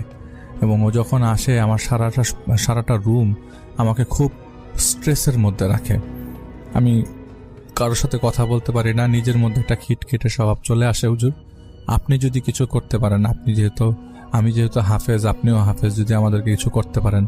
এখন আমি বলবো না সে আমার ক্ষতি করছে, কিন্তু সে যখন আসে আমার এরকম অবস্থায় হয়, এই হালাতটাই হয়। আপনি যদি আমাকে কিছুটা সাহায্য করতেন। আমি চিন্তা করলাম ও যখন এই কথাগুলো বলছে ও মিথ্যা বলছে না, এবং ও যখন কথাগুলো বলছিল আমি বুঝতে পারছিলাম রুমের বাইরে কেউ দাঁড়িয়ে আছে। না, মাসুদ দাঁড়িয়েছিল, মাসুদ উপরে উঠে গেছে, মানে মাসুদ রাস্তার দিকে চলে গেছে।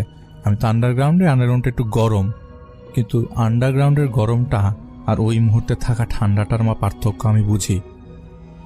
রমজান মাস, এই ঠান্ডাটা অবশ্যই চারিপাশে দেখা যাচ্ছিল না, কিন্তু এত কিছুর মাঝেও ওই মুহূর্তে এই আন্ডারগ্রাউন্ডে আমার কাছে ঠান্ডা লাগছিল।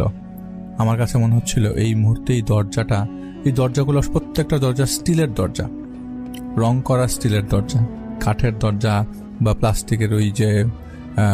প্লাস্টিকের দরজাগুলো পাওয়া যায় সেরকম না, স্টিলের দরজা।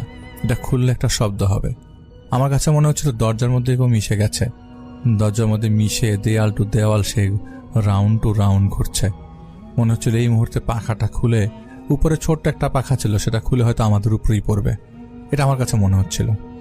আমি বললাম তুমি কি এই প্রসিজার ফলো করেছো? বলে হুজুর আমি নিজেই তো সারাদিন কোরআন শরীফই পড়ি, কিন্তু দেখা যায় যে সে একটা মুসলিম জিন, এবং সে আমার কাছে আসে।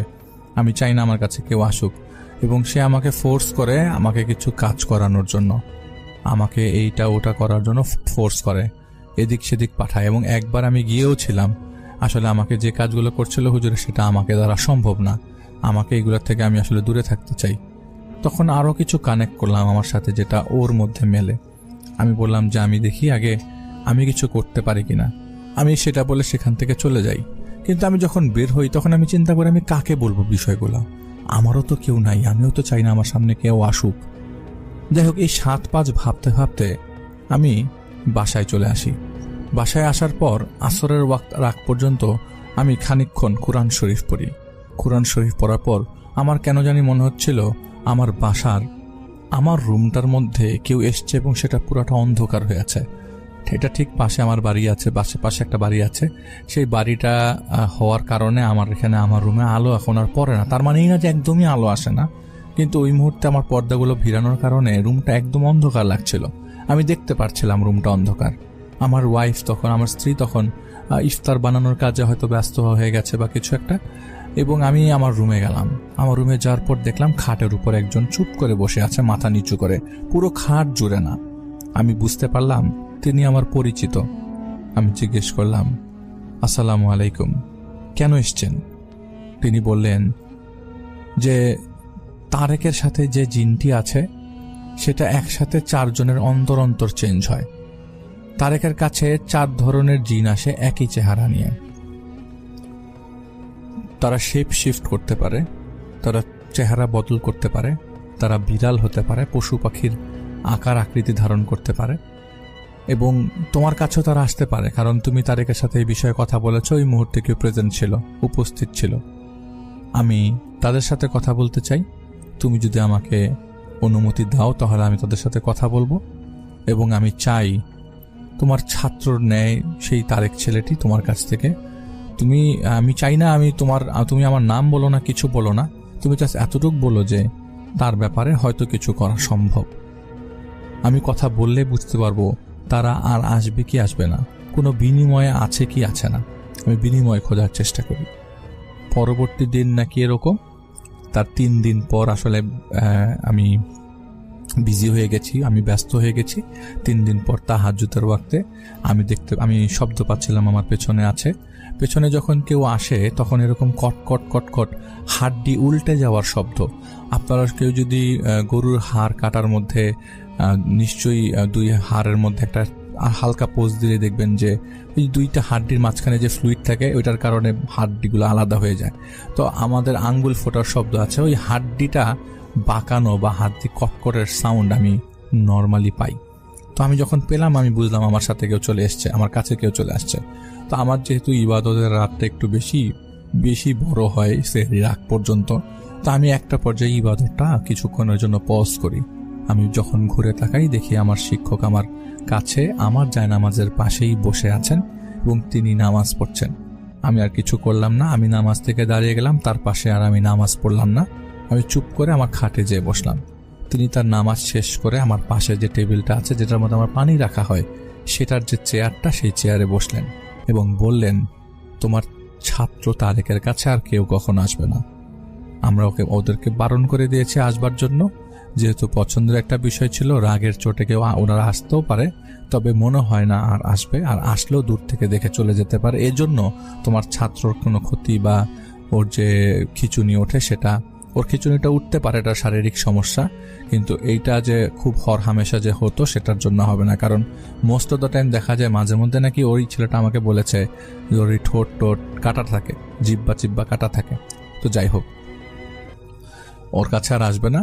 বিনিময়ে তারা 10 লক্ষ টাকা চেয়েছিল, টাকার বিনিময়ে তাকে চেয়েছিল, কিন্তু কোনো না কোনোভাবে ব্যাপারটা সমঝোতা করা হয়। এই জন্য ওই ছেলেগুলোকে বলবে যে ইতেকাফ করার জন্য, এই ইতেকাফে বেশি ভালো ভালো দোয়া করার জন্য। তা আমি আর কিছু চিন্তা করলাম না, ইতেকাফের বিষয়টা তখন আর আমার মাথায় ছিল না। আমি আসলে ফজরের ওয়াক্তে যখন ওদের সাথে আমার দেখা হয় আমি দেখলাম যে তারেক আর আসে নাই, মাসুদ এসছে। তো আমি যখন নামাজ শেষ হয় মাসুদকে কানে কানে জিজ্ঞেস করলাম, তারেক কোথায়? বলে যে নিচে, ও আসলে বিশ্রাম নিচ্ছে, উপরে উঠবে না, ওর শরীরটা খুব খারাপ, ও হাঁটতে গেলেই বমি আসছে। তা আমি গেলাম, গিয়ে বললাম যে তুমি যত বমি আসছে ততবারই বমি করো, যত পারো বমি করো, এবং শরীরের ভেতর থেকে যত ময়লা আছে তা বের করে ফেলো। এখনই বের করার সময়, আটকে থাকলে সাফার করবে। এখন বের হলে নামাজ পড়ো না, কিন্তু এখানে পড়ার চেষ্টা করো। তো আমি যখন চিন্তা করছিলাম তো হতে পারে তারাবির বিষয়টা একটু চেঞ্জ হতে পারে। পরে তারেক বলল যে আমি জানি না আপনি কি বলেছেন, আমি দেখবো আমার কাছে আসে কি আসে না। তো একটা ছোটখাটো কনভারসেশন হওয়ার পরে আমি সেখান থেকে বের হয়ে যাই। পরবর্তী কয়েকটা দিন আমি এবং মাসুদ নিজেরাই আমরা দুজন মিলে তারাবি পড়িয়েছি। তারেক কিছুদিন পরে সুস্থ হবার পর আমাদের সাথে জয়েন করেছে। এরই মাঝে চলে আসে ইতেকাফের টাইমে, এবং ইতেকাফের টাইমে আমাদেরকে মসজিদের উপরে সুন্দর করে চারিপাশে বর্ডার করে থাকার ব্যবস্থা করা হয়। তো আমি এবং আমার সহ তারেক এবং তারেক নিজে ওই উপরে ছিল, আমরা প্রায় 16 জনের মতো আমরা ইত্তেকাফে বসি এবং আমিও ইত্তেকাফে চলে আসি। আমি আর বাসায় ফিরি না, এবং প্ল্যান হয় যে এরকম আমরা 29শে রমজানের রাতে আমরা বাসায় ফিরবো, এরকম প্ল্যান হয়। তো আমরা বাসায় আমি এবং তারেক সহ আরো সবাই অন্যান্য সবাই যখন উপরে ছিলাম, আমাদের এরকম রাত্রেবেলা তারাবি শেষ করার পরে আমি আরো কিছু ইবাদত বন্দেগী শেষ করে ঠিক 12:15টার দিকে উপরে উঠি। কিছুক্ষণ ইসলামের কথা বলা হয়, কিছু হাদিসের কথা বলা হয়, কিছু তালিম করা হয়, এবং শেষ করার পরে আমরা যে যার মতো বিছানায় চলে যাই যে আমরা এই টাইমে আবার আমরা তাহাজ্জুদের জন্য উঠব। তো এরকম প্ল্যানের সময় হঠাৎ করে আমার কাছে মনে হচ্ছিল আমাদের পর্দার উপাশে কেউ আছে। তা আমি যেদিক দিয়ে মসজিদে ঢোকে সেই গেট বরাবর আমরা এই বর্ডার সহ আমরা এই পর্দা সহ আমরা কয়েকজন মানুষ আছি, যেখানে সবাই সবার বেডিং নিয়ে আছে। কিন্তু আমি খেয়াল করি যে আমাদের উপরের তলার যে কলাপসেবল গেট সেটা লাগানো ছিল, তার মানে এই পাশে যে আসবে সে নতুন কেউ, আমাদের থেকে কেউ হলেই এভাবে যাবে। তা আমি এই পাশে পর্দার থেকে হাত দিয়ে দিয়ে ফিল করার চেষ্টা করলাম ওপারে কেউ আছে কিনা, কিন্তু ওপারে মনে হচ্ছিল কেউ আছে, কেউ দাঁড়িয়ে আছে। তা আমি ভাবলাম যে একটা পায়ের মতো দেখা যাচ্ছে, হয়তো কেউ আছে, জিজ্ঞেস করি তার কোনো সমস্যা কিছু লাগবে কিনা। আমি ঘুরে গিয়ে পেছন দিকে দেখলাম কেউ নাই। খুব ভালো করে ভালো করেই দেখলাম। মসজিদ তো পুরো মসজিদের মধ্যে তার কোনো আসবাবপত্র নাই। ভালো করে দেখার প্রশ্ন হচ্ছে যে চারিপাশে তাকানো, এত বড় মসজিদও না যেটার মধ্যে এক পাশ থেকে আরেক পাশে তাকাতে বা অনেক সময় লাগবে, কিছু এরকম কিছু না। তো আমি যখন আবার আমাদের পর্দার ভেতরে ঢুকলাম, দেখলাম তারেক চুপ করে শুয়ে আছে। এতক্ষণ তারেকও কথা বলছিল, আমাদের সবার মতো একটা ভালো একটা মজমা জমে গেছিল। এখন দেখলাম তারেক শুয়ে পড়েছে। তারেকের সাথে আমার কিছু কথা ছিল, কিন্তু তারেক কথাটা শেষ করার আগেই তারেক ঘুমিয়ে গেছে। আমি আর কিছু করলাম না, আমিও হালকা করে বিছানাটা বিছিয়ে শব্দ ছাড়া শুয়ে পড়ার চেষ্টা করলাম। একটা পর্যায়ে আমি দেখলাম তারেক, আমি আসলে ঘুমাইনি ওই সময়তে, আমার ঘুম আসেনি। তো পুরো মসজিদের লাইট বন্ধ ছিল, খালি আমাদের সেক্টরটাতেই পাশেই পর্দার পাশের উপরের লাইটটা একটা টিউবলাইট জ্বলছিল, যেটার আলো হালকা আমাদের এখানে আসছিল, যাতে আমরা আসলে যদি কেউ ঘুম থেকে উঠিও আমরা যেন সেটা বুঝতে পারি। আমি দেখলাম তারেক ওর বেডিং থেকে উপরে উঠেছে। তো আমি ভাবলাম হয়তো ও কোনো নামাজ পড়বে বা কিছু একটা, এটা আমাদের ঘুমানোর আধা ঘন্টা পরেরই। দেখলাম তারিখ উঠেছে, তাই আমি ভাবলাম হয়তো হয় সে ইবাদত করবে, নাহলে সে টয়লেটে যেতে পারে, বাথরুমে যেতে পারে। তা আমি দেখলাম যে ও উঠে, মনে হলো যে পায়ের যে শব্দ, ফ্লোরের যে শব্দ, তাতে মনে হচ্ছে মিম্বর বরাবর উপরে যে জায়গায় খুতবার মিম্বর আছে সেই বরাবর উপরের যে জায়গাটা, সেখান দিকটায় ও গেছে, এবং ওটার উপর দিয়ে একটা ফাঁকা জায়গা আছে, যাতে নিচে নামাজ পড়লে যেখানে যে জায়গায় দিয়ে দেখা যায় যে হয়তো অনেক সময় ইলেকট্রিসিটি না থাকলে উপর থেকে যারা নামাজ ইমাম সাহেবকে ফলো করে তারা নিচে দেখতে পারে। দেখলাম যে ও ওই জায়গাটা বরাবর যেয়ে দাঁড়িয়ে আছে। আমি উকি মেরে দেখলাম যে ওখানে দাঁড়িয়ে আছে, চুপচাপ দাঁড়িয়ে আছে। তা আমি ওর কাছে যাই, আমি জিজ্ঞেস করলাম তারে কি অবস্থা, কি সমস্যা, এখানে এসে দাঁড়িয়েছ যে? তো তারেক আমাকে যেটা বললো যে আমি বাসায় যাব। আমি কথাটা বুঝি নাই, কারণ ও বাসায় যাবে, ও কেন যাবে, এটা খুব স্বাভাবিকভাবে আপনারা নিশ্চয়ই বুঝতে পারছেন। আমি জিজ্ঞেস করলাম তুমি বাসায় যাবে?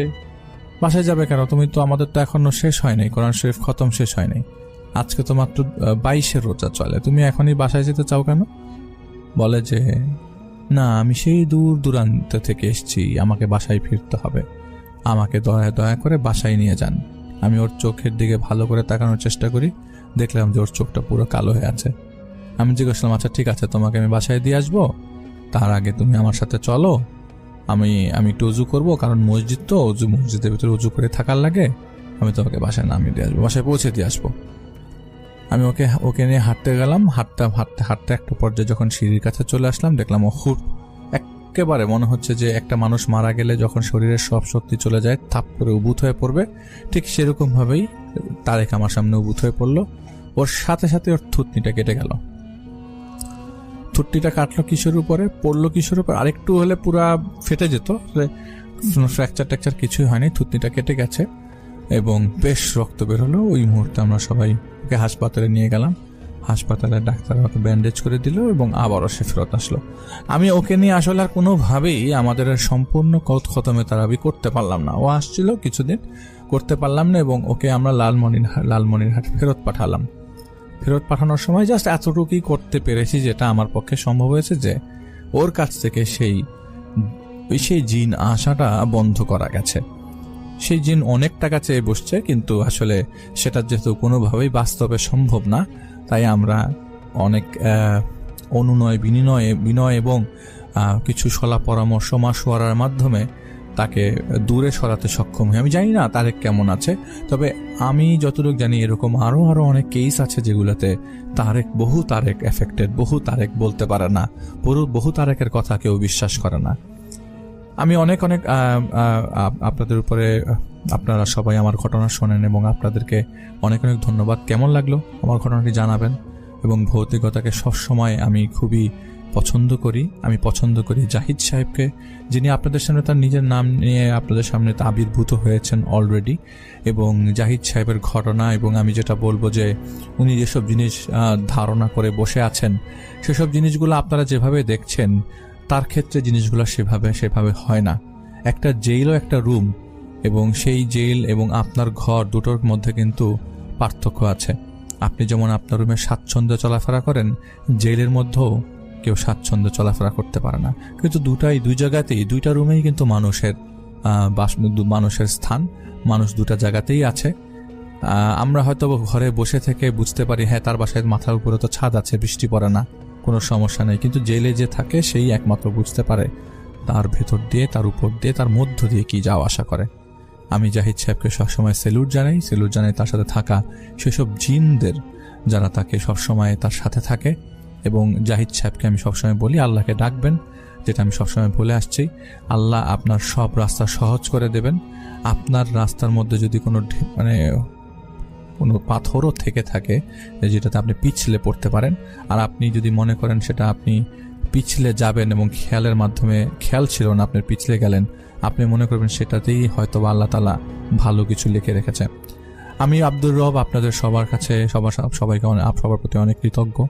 আপনারা সবাই আমার সাথে আছেন। ইনশাআল্লাহ সামনে আমি একটি ঘটনা নিয়ে আসব, যেটি রফিক সাহেবের পরিবারের সাথে ঘটে যাওয়া একটি ঘটনা। রফিক সাহেব পরিবার বলতে রফিক সাহেবের নিজের শ্বশুর বাড়ির একটি ঘটনা তিনি আমাদের সাথে শেয়ার করবেন আমার মাধ্যমে, যেখানে আমার উপস্থিত ছিল, যেখানে আসলে সেটা আমরা ঘটনার সময় জানতে পারবো ইনশাল্লাহ।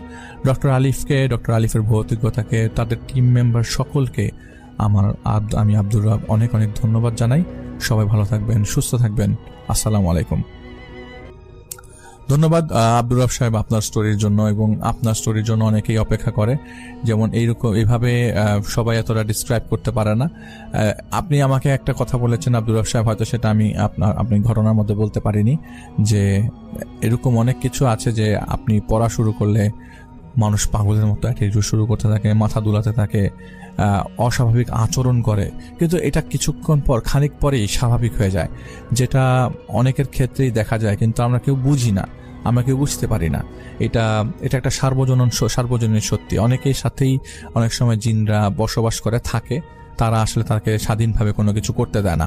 তো এরকম কিছু ঘটনা আপনাদের কাছ থেকে আমরা চাই সবসময়, এবং আশা করছি আপনারা সবসময় আমাদেরকে সেই ধরনের ঘটনাগুলো উপহার দিবেন, যে ধরনের ঘটনাগুলো আমরা সবসময় আপনাদের কাছ থেকে শুনে আসছি। এবং আব্দুর রব সাহেব এবং আবির সাহেবদের মতো লোক যারা আছেন, তারা যদি মনে করেন আমাদেরকে ঘটনা পাঠাতে ইচ্ছুক, আপনারা আমাদের ইমেল অ্যাড্রেসে ঘটনা পাঠিয়ে দিতে পারেন। আমি একটা ছোট্ট ঘটনা সব শেষে শেয়ার করে দিতে চাই, যেটি আমাদেরকে পাঠিয়েছেন সুভাষী শিকদার, যিনি আমাদের ভৌতিকতারই একজন মডারেটর। তিনি আমাদেরকে ঘটনাটি পাঠিয়েছেন। তিনি যেভাবে আমার কাছে ঘটনাটি পাঠিয়েছেন সেভাবে আমি আপনাদের সাথে শেয়ার করছি। এটা তার 2018 সালে তার দাদার সাথে ঘটে যাওয়া একটা ঘটনা তিনি শেয়ার করেছেন আমাদের সাথে। তো এটা তার একটা রিকোয়েস্ট, তার ঘটনাটা যেন শেয়ার করা হয়। তার দাদার নাম ছিল সঞ্জীব মালাকর। তিনি পেশায় একজন ভাড়ায় গাড়ি চালক ছিলেন। বর্তমানে তিনি কলকাতার নামী একটা ইউনিভার্সিটির গাড়ি চালান। তো তিনি সঞ্জীব দাদার ভাষায় ঘটনাটি সেভাবেই বলছেন। ঘটনাটি 2016 সালের শেষের দিকের ঘটনা। আর ঘটনাটা যখন ঘটে তখন তিনি একটা ভাড়ায় গাড়ি চালাতেন। একদিন তার কাছে একটা লোক ভাড়ার জন্য আসে, আর তিনি রাজস্থান যাবে বলে তার কাছে ভাড়ার জন্য আসে। তো রাজস্থান যাওয়া তো কিন্তু বিশাল পথ, ভারত কিন্তু অনেক বড় একটা জায়গা, অনেক বড় একটা দেশ। তো রাজস্থান একটা বিশাল পথ পাড়ি দিয়ে যাওয়া। তো প্রথমে তিনি মানা করে দেন যে আমি যেতে পারবো না, কিন্তু ওই লোক নাকি অনুরোধ করেন যে যাবার জন্য এবং যা ভাড়া থাকে তার থেকে 2 থেকে 3 গুণ টাকা তাকে দেওয়া হবে। তো ওই লোক যখন তার সাথে কথা বলে, তো ওনার মুখ মাস্ক দিয়ে ঢাকা ছিল। তো তিনি তার নাম রামানন্দ বলেন। তো তার এত অনুরোধের জন্য, তার অতিরিক্ত টাকার জন্য তিনি আসলে ওই যিনি সঞ্জীব তিনি যেতে রাজি হয়ে যান। ঘটনাটা সেদিন ঘটে যেদিন ছিল মঙ্গলবার। তো সঞ্জীব দাদার তখন এটা একদম পরিষ্কার মনে আছে। ওই দিন তাকে তিনি যে জায়গা থেকে যাবার কথা বলেন, তিনি সেই জায়গায় গিয়ে তার বলা সময় অনুযায়ী উপস্থিত থাকে। কিন্তু তিনি যে সময় বলেন তার থেকেও তিনি বেশ খানিকটা সময় দেরি করে আসেন। তো সঞ্জীব দাদা ওই জায়গায় প্রায় 3 ঘন্টা দাঁড়িয়ে থাকে। এরপরে উনি আসেন। তখনও তার মুখে সেরকম সেই মাস্কটাই পরা ছিল। সময়টা ছিল শীতের সময়। তিনি ওইভাবে থাকা সত্ত্বেও তিনি কিছু মনে করেন নাই। তিনি এসেই প্রথমে বলে, দুঃখিত দাদা দেরি করে আসার জন্য। তো তিনি তাকে একটু রাগান্বিত হয়ে যায়। ড্রাইভার মানুষ তখন ওয়েট করেছে, রাগ হয়ে যাওয়াটা খুবই স্বাভাবিক না? আর এটা তো পরিচিত কেউ না। তো রাগান্বিত সবাই বলে, দাদা আমি সেই 2 থেকে 2.5 ঘন্টা যাবত বসে আছি, আর আপনি এখন এসে বলছেন ভুল হয়ে গেছে। দেখুন দাদা, এর জন্য আমাকে আরো টাকা বাড়িয়ে দিতে হবে। তো বলে না, যখন মন্দ কাউকে ধরবে তখন ভালোভাবেই ধরো। তো তাকেও, সঞ্জীব সাহেবকেও সেদিনও বাড়তি টাকার লোভে ধরে বসে। রামানন্দ তার কোনো কথার উত্তর না দিয়ে শুধুমাত্র ঘাড় নাড়িয়ে হ্যাঁ বোধক উত্তর দেয়, ঠিক আছে দিব। তো রামানন্দকে দেখে এখন সম্ভ্রান্ত ঘরের লোক মনে হচ্ছিল। তিনি তার সাথে আরো 2 জন লোক নিয়ে নেন, এর মধ্যে একজন স্ত্রী আর একটি বাচ্চা। তিনি গাড়িতে উঠে শুধু এতটুকু বলেন, রাস্তায় আরেকজন লোক উঠবে যিনি কিনা ব্যারাকপুর হাইওয়ে থেকে উঠবেন। তো তার কথা শুনে তার একটু রাগ হলেও তিনি, আচ্ছা ঠিক আছে, যেহেতু টাকা দিচ্ছে, বেশি টাকা বাড়িয়ে দিচ্ছে, তো তিনি হ্যাঁ বলে দেন। এরই মাঝে তিনি গাড়ি চালু করেন। তো রামানন্দ সাহেবের যে সাথে যারা উঠেছিল তাদেরও মুখ ঢাকা ছিল, শীতের সময়। কিন্তু তাদের এমন অদ্ভুত আচরণ দেখে আসলে যিনি সঞ্জীব দাদা, তার ঘটনা, তিনি চিন্তিত হয়ে পড়েন যে সবাই একই অবস্থা কেন। তো গাড়ি চালানোর সময় তিনি দেখলেন রামানন্দ বাবু একটা বই পড়ছিলেন। তো তার মনে আছে বইয়ের উপরের কভারটা খয়েরি রঙের ছিল, তাতে রাজস্থানের ভাষায় কিছু লেখা ছিল। তো সঞ্জীব দাদা যেহেতু গাড়ি চালান, বিভিন্ন স্টেটের ভাষা অল্প স্বল্প তিনি বলতেই পারে। তো ওই বইটার কভারে লেখা ছিল আত্মহুতি, যেটা রাজস্থানের ভাষায় লেখা ছিল। যাই হোক, তিনি সেদিকে খেয়াল না করে গাড়ি চালানোর দিকে মন দেয়। তো তখন তো শীতের সময় তাপমাত্রা ছিল কম। রামানন্দ বাবু তার সাথে ওই 2 জন ওঠার পর থেকেই তাপমাত্রা আস্তে আস্তে ধীরে ধীরে বেড়ে যাচ্ছিল। এত শীতের মাঝেও তার শীতের পোশাক খুলে ফেলতে হয়। তিনি তখন গাড়ি চালানোর দিকে মনোযোগ দেন। যেহেতু সঞ্জীব দাদা ধূমপান করেন, তিনি সিগারেট জ্বালাতে যাবে, তখনই রামানন্দ বাবু তার উপর তেড়ে ওঠেন। এতে তিনি অনেকটা চমকে যান। তারপরেও তিনি কিছু না বলে সিগারেটটা রেখে দেন। তো রামানন্দ বাবু যতবারই জিজ্ঞেস করে যে দাদা আপনি আর একজন লোক উঠবে নাকি, সে কোথায়? রামানন্দ বাবু বলেন যে আস্তে গলায় বলে, তুমি তোমার গাড়ি চালাও, সে যখন আসবে বলে দেব। তো রামানন্দ বাবুর এই কথাটা শুনে সঞ্জীব দাদা একটু আশ্চর্যের নজরে তার দিকে তাকালে সে বলে, তুমি সামনের দিকে নজর দাও, নইলে গাড়ি কোথাও লেগে যাবে। এতে করে তিনি খুব আশ্চর্য হয়ে যায়। তিনি গাড়ি চালাচ্ছেন, হঠাৎ করে রামানন্দ বললেন, গাড়ি দাঁড় করাও। তো সঞ্জীব দাদা তাকিয়ে দেখেন সেটা একটা শ্মশানের সামনে। এরপর তিনি বললেন, এখন তুমি কিছু সময় অপেক্ষা করো, আমি আর আমার স্ত্রী গিয়ে আমাদের আরেক সঙ্গীকে ডেকে নিয়ে আসি। তো এখানে তখন রাত 1টা বাজে। তিনি সেই শ্মশানের পাশে ঠায় দাঁড়িয়ে আছে, আর তাদের সাথে সেই বাচ্চাটা। কিন্তু সঞ্জীব দাদার মনে যখন খটকা লাগে, অনেক সময় হয়ে গেল বাচ্চাটা কিছু বলছে না, কারণ কি? এই মুহূর্তে এই ধরনের কেসে বাচ্চা থাকলে কান্নাকাটি করে একাকার অবস্থা হওয়ার কথা। বাচ্চারা একটু চঞ্চল স্বভাবের হয়। এই গাড়িতে ওঠার পর থেকেই বাচ্চাটা এতক্ষণ অবধি একটা শব্দ করে নাই। তো তিনি ভাবলো হয়তো বাচ্চাটা কথাই কম বলে নাকি, কে জানে, অথবা কথা বলতে পারে না, চুপচাপ। তখন হঠাৎ তার টয়লেট চেপে বসে, প্রস্রাব আসে। তাই তিনি গাড়ি থেকে নেমে একটু দূরে গিয়ে প্রস্রাব করে নেয়। এরপর যেহেতু সিগারেট একটা নেশা আছে, তিনি একটা সিগারেট জ্বালিয়ে নেয়। এরপর একে একে অনেক সময় পেরিয়ে যায়, যেখানে প্রায় 7-8টা সিগারেট শেষ হয়ে যায়, কিন্তু রামানন্দ বাবুর কোনো খোঁজ নাই, তার স্ত্রীর কোনো খোঁজ নাই, তার সঙ্গীতের কোনো খোঁজ নাই। তো তিনি হাতের ঘড়ির দিকে তাকিয়ে দেখেন তখন রাত 2:30 আশপাশ হবে। একটু চিন্তায় পড়ে যায়। তাদের দেয়া নম্বরে কল করা হয়, কিন্তু সেই নম্বরে ফোন যাচ্ছিল না। তার মাথা গরম হয়ে যায়, সঞ্জীব দাদার মাথা গরম হয়ে যায়। হঠাৎ করে রামানন্দ বাবু, তার স্ত্রী সহ তাদের সঙ্গী চলে আসে। এইবার রামানন্দ বাবু আসলে শরীরের যত রাগ আছে সব ঝেড়ে ফেলে। তাদের দেখে তিনি অত্যন্ত রাগ করে বলে, কি হে রামানন্দ বাবু, আপনার কি কোনো আক্কেল জ্ঞান নাই? আপনারা বলে গেলেন আমি আসছি, এরপরে 1.5 ঘন্টা পরে আসলেন। রামানন্দ বাবু অত্যন্ত ভারী ও আস্তে ধীরে গলায় বললেন, এসে তো গেছি, এবার চলুন। এবার যার জন্য গেছিলাম ওটা নিয়ে তো একটু সময় লেগে গেল। তো সঞ্জীব মালাকর তাদের হাতের দিকে তাকিয়ে দেখলেন তাদের হাতে একটা লম্বা সাদা বস্তুর মতো, মনে হবে যেন হাতে কারোর লাশ। তো সঞ্জীব দা জিজ্ঞেস করলেন, আমি পেছনের ডিকি খুলে দিচ্ছি, আপনি হাতের বস্তাটি ওতে রেখে দিন। রামানন্দ বাবু অত্যন্ত ধীর কণ্ঠে বললেন, তার দরকার নাই, তুমি তোমার মতো গাড়ি চালাও, তবে গাড়ি চালানোর সময় অন্য কোনো দিকে খেয়াল রাখবে না, এতে করে আমার সঞ্জীবদার মনে প্রশ্ন আসে, উনি বারবার এই কথা কেন বলছেন। তো তিনি বেশি চিন্তা না করে গাড়ি চালাতে শুরু করেন। আর একটা জিনিস খেয়াল করলেন, এত সময় ঠান্ডা লাগলেও তারা আসার পরে আবার সেই আগের মতো গাড়ির ভেতরটা গরম হয়ে গেছে। যতক্ষণ তারা ছিল না শরীরটা বেশ ঠান্ডা লেগেছে। তো তিনি গাড়ি চালাচ্ছিল, হঠাৎ করে তার কানে হাড় ভাঙলে যেমন শব্দ হয় ঠিক এরকম শব্দ আসছে। রামানন্দ বাবুকে জিজ্ঞেস করলেন পেছনে তারা কি খাচ্ছে কিনা। তিনি বললেন, তোর কোনো দরকার নেই, তুই তোর কাজ কর, কি হচ্ছে বা না হচ্ছে তোর দেখার দরকার নেই। এবার সঞ্জীব দাদা একদম রেগে যায়।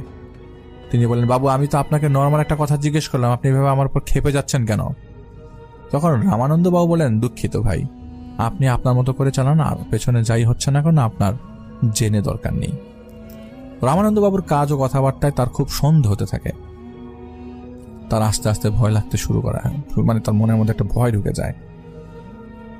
তো গরমে সব শীতের পোশাক খুলে রাখলেও রামানন্দ বাবু কিংবা তার পরিবারের কেউ কিন্তু কিছু খোলেনি। যাই হোক, তার কানে কিছুক্ষণ পর সে হাড় ভাঙার প্রচন্ড শব্দ আসতে থাকে। রাত তখন মোটামুটি 3:30-3:45। পেছন থেকে একবার হাড় ভাঙার শব্দ, প্রচন্ড শব্দে তাকে বারবার নড়িয়ে দিচ্ছিল। তিনি আর সহ্য করতে না পারে লুকিং গ্লাসের দিকে তিনি তাকান। লুকিং গ্লাসে তাকানোর পর তার ব্লাড প্রেশার বেড়ে যায়, মাথা অবধি কেঁপে ওঠে। তিনি আয়নার মধ্যে দেখতে পান তারা কোনো মানুষ ছিল না, মুখটা শেয়ালের মতো ছিল কিন্তু দেহটা মানুষের মতো। তারা যেই বস্তার কথা বলা হচ্ছিল সেটা লাশ বা অর্ধগলিত লাশ ছিল। 3 জন সেই মিলে লাশটা ছিঁড়ছে, হয়তো ছিঁড়ে খাবে। এটা দেখার পর সারা শরীর কাঁপাকাঁপি শুরু হয়ে গেছে। এত শীতের মাঝেও তার শরীর থেকে ঘাম বেরোনো শুরু করেছে। তিনি যখন লুকিং গ্লাসে ওই জীবগুলোকে দেখছিল তখন সেই জীবগুলো তার দিকে তাকিয়ে তার সাথে একটা চোখাচোখি হয়ে যায়। তো রামানন্দ বাবু বলেন, তোমাকে আমি তোমার চাহিদা অনুযায়ী টাকা দিচ্ছিলাম, তোমাকে বলেছিলাম পেছনে যাই হচ্ছে না কেন তুমি তোমার মতো গাড়ি চালাও, কিন্তু তুমি আমার কথা শুনলে না। ক্ষতি তো তুমি তোমার নিজের নিয়ে আসছো, এবার তুমি ভাগো। এই কথা বলে তিনি তার দিকে তাকান। যখনই তিনি তার মুখ দেখলো যে তার মুখ দেখার পর হাত পা সব ঠান্ডা হয়ে গেছে। তার পাশে এতক্ষণ যে রামানন্দ বাবু বসেছিলেন তার মুখে কোনো চেহারা নেই, না আছে নাক, না মুখ, না চোখ, কিচ্ছু নেই। মনে হচ্ছে সেটা একটা কালো গোল ধোঁয়া। এটা দেখার পর তিনি আর তার নিজেকে ধরে রাখতে পারেননি। একটা পর্যায়ে তিনি জ্ঞান হারিয়ে ফেলেন। পরের দিন যখন জ্ঞান ফেরে, তার গাড়ি একটি রাস্তার পাশে গাছের সাথে লেগেছিল, আর তার চারপাশে অনেক লোক। তারা তাকে হাসপাতালে নেয়, সুস্থ করার ব্যবস্থা করে। জানতে চায় তার কাছে, সবার কৌতূহল মনে, কি হয়েছিল, এভাবে কেন অজ্ঞান হয়ে গেল। তখন তিনি তাদের সাথে ঘটে যাওয়া সমস্ত ঘটনা বললেন। ওই ভিড় থেকে একজন বয়স্ক লোক বললেন, অনেক আগে এমন একটা পরিবার রাজস্থান যাচ্ছিল, মাঝ রাস্তায় তাদের সামনে ডাকাত পড়ে এবং তাদেরকে মেরে সব নিয়ে যায়। সেই থেকেই অনেকেই নাকি পরিবারকে দেখতে পায়। এইটাই কি সেটাই নাকি কে জানে। কিন্তু এই কথা শুনে তার ভয়টা আরো বেড়ে যায়। যেহেতু অনেক অসুস্থ বোধ করছিল তাই কিন্তু ড্রাইভার ডেকে নেয় আর কি। যাই হোক, এরপর থেকে প্রায় 15 দিন রাত্রে তিনি আর ঘুমাতে পারেনি। সেই ধরনের জিনিসগুলো আসলে ট্রমাটাইজ করে ফেলে। প্রচন্ড জ্বর ছিল। এরপর সঞ্জীব মালাকর যিনি ছিলেন তাদের পাশে একজন পূজারী ছিল, তার কাছ থেকে কিছু জিনিস নিয়ে এসে সে নিয়ম মতো সেগুলো খাওয়া হয়। এরপর ধীরে ধীরে তার জ্বর কমতে শুরু করে। এরপর থেকে মা বাবা দূরে ভাড়া নেওয়া একদম বাদ দিয়ে দিয়েছেন, স্কুল কলেজে গাড়ি চালান। এবং সঞ্জীব মালাকর দাদার এটা একটা ঘটনা যিনি নিয়ে এসছেন, তার নাম হচ্ছে আমাদের সুভাষিস শিকদার ভাই। তিনি কলকাতা থেকে হয়তো ঘটনাটি কালেক্ট করেছেন এবং ঘটনাটি আমার ভালো লেগেছে বিধায় আপনাদের সবার সাথে শেয়ার করা। সুভাষিস ভাইকে অনেক অনেক ধন্যবাদ।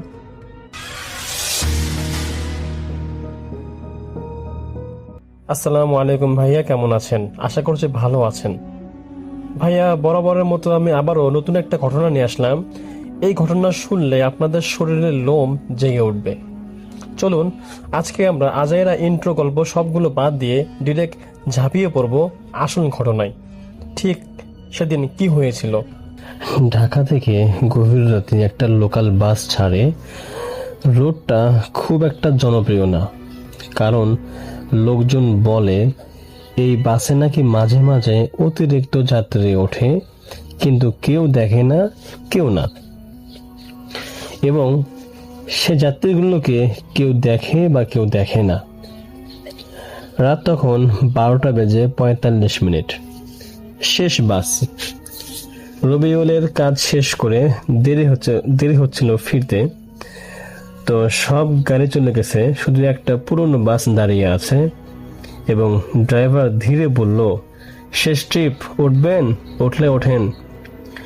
রবিউল সাহেব কোনো চিন্তা ফিকির না করেই শেষ বাসটাতে উঠে পড়ল এবং নির্দিষ্ট একটা সিটে গিয়ে বসলো। এবং বাসে যাত্রী খুবই কম ছিল, মোটামুটি 5 থেকে 7 জন। তো সবাই চুপচাপ ছিল, কেউ কারোর দিকে তাকাচ্ছিল না। তো অদ্ভুত যাত্রা শুরু হলো। বাস ছাড়লো, বাইরে কুয়াশা, রাস্তা প্রায় ফাঁকা। কিছুক্ষণ পর রবিউল বুঝলো বাসটা থামছে না, স্টপেজ পার হয়ে যাচ্ছে।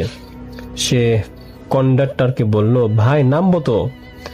কন্ডাক্টর ধীরে তাকালো এবং বলল, এই বাসে উঠলে আর নামা যায় না। তো যাত্রীদের আচরণ, রবিউলের চারপাশ তাকালো। সব যাত্রী মাথা নিচু করে বসে আছে।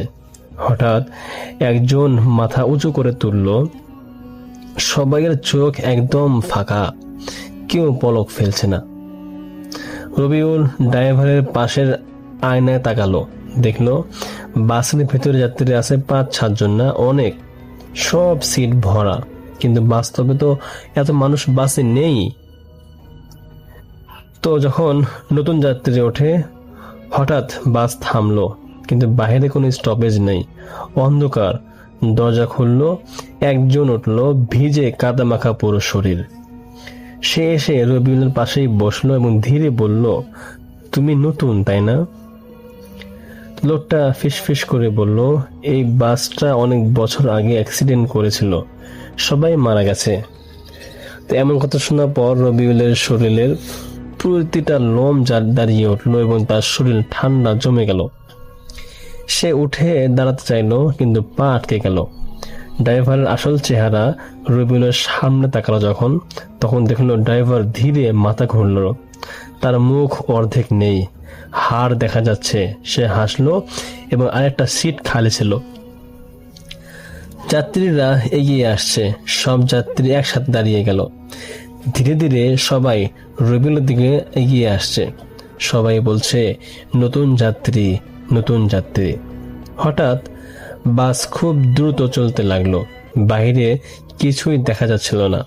রবিউল চিৎকার করলো, কিন্তু তার চিৎকার যেন কেউ শুনল না।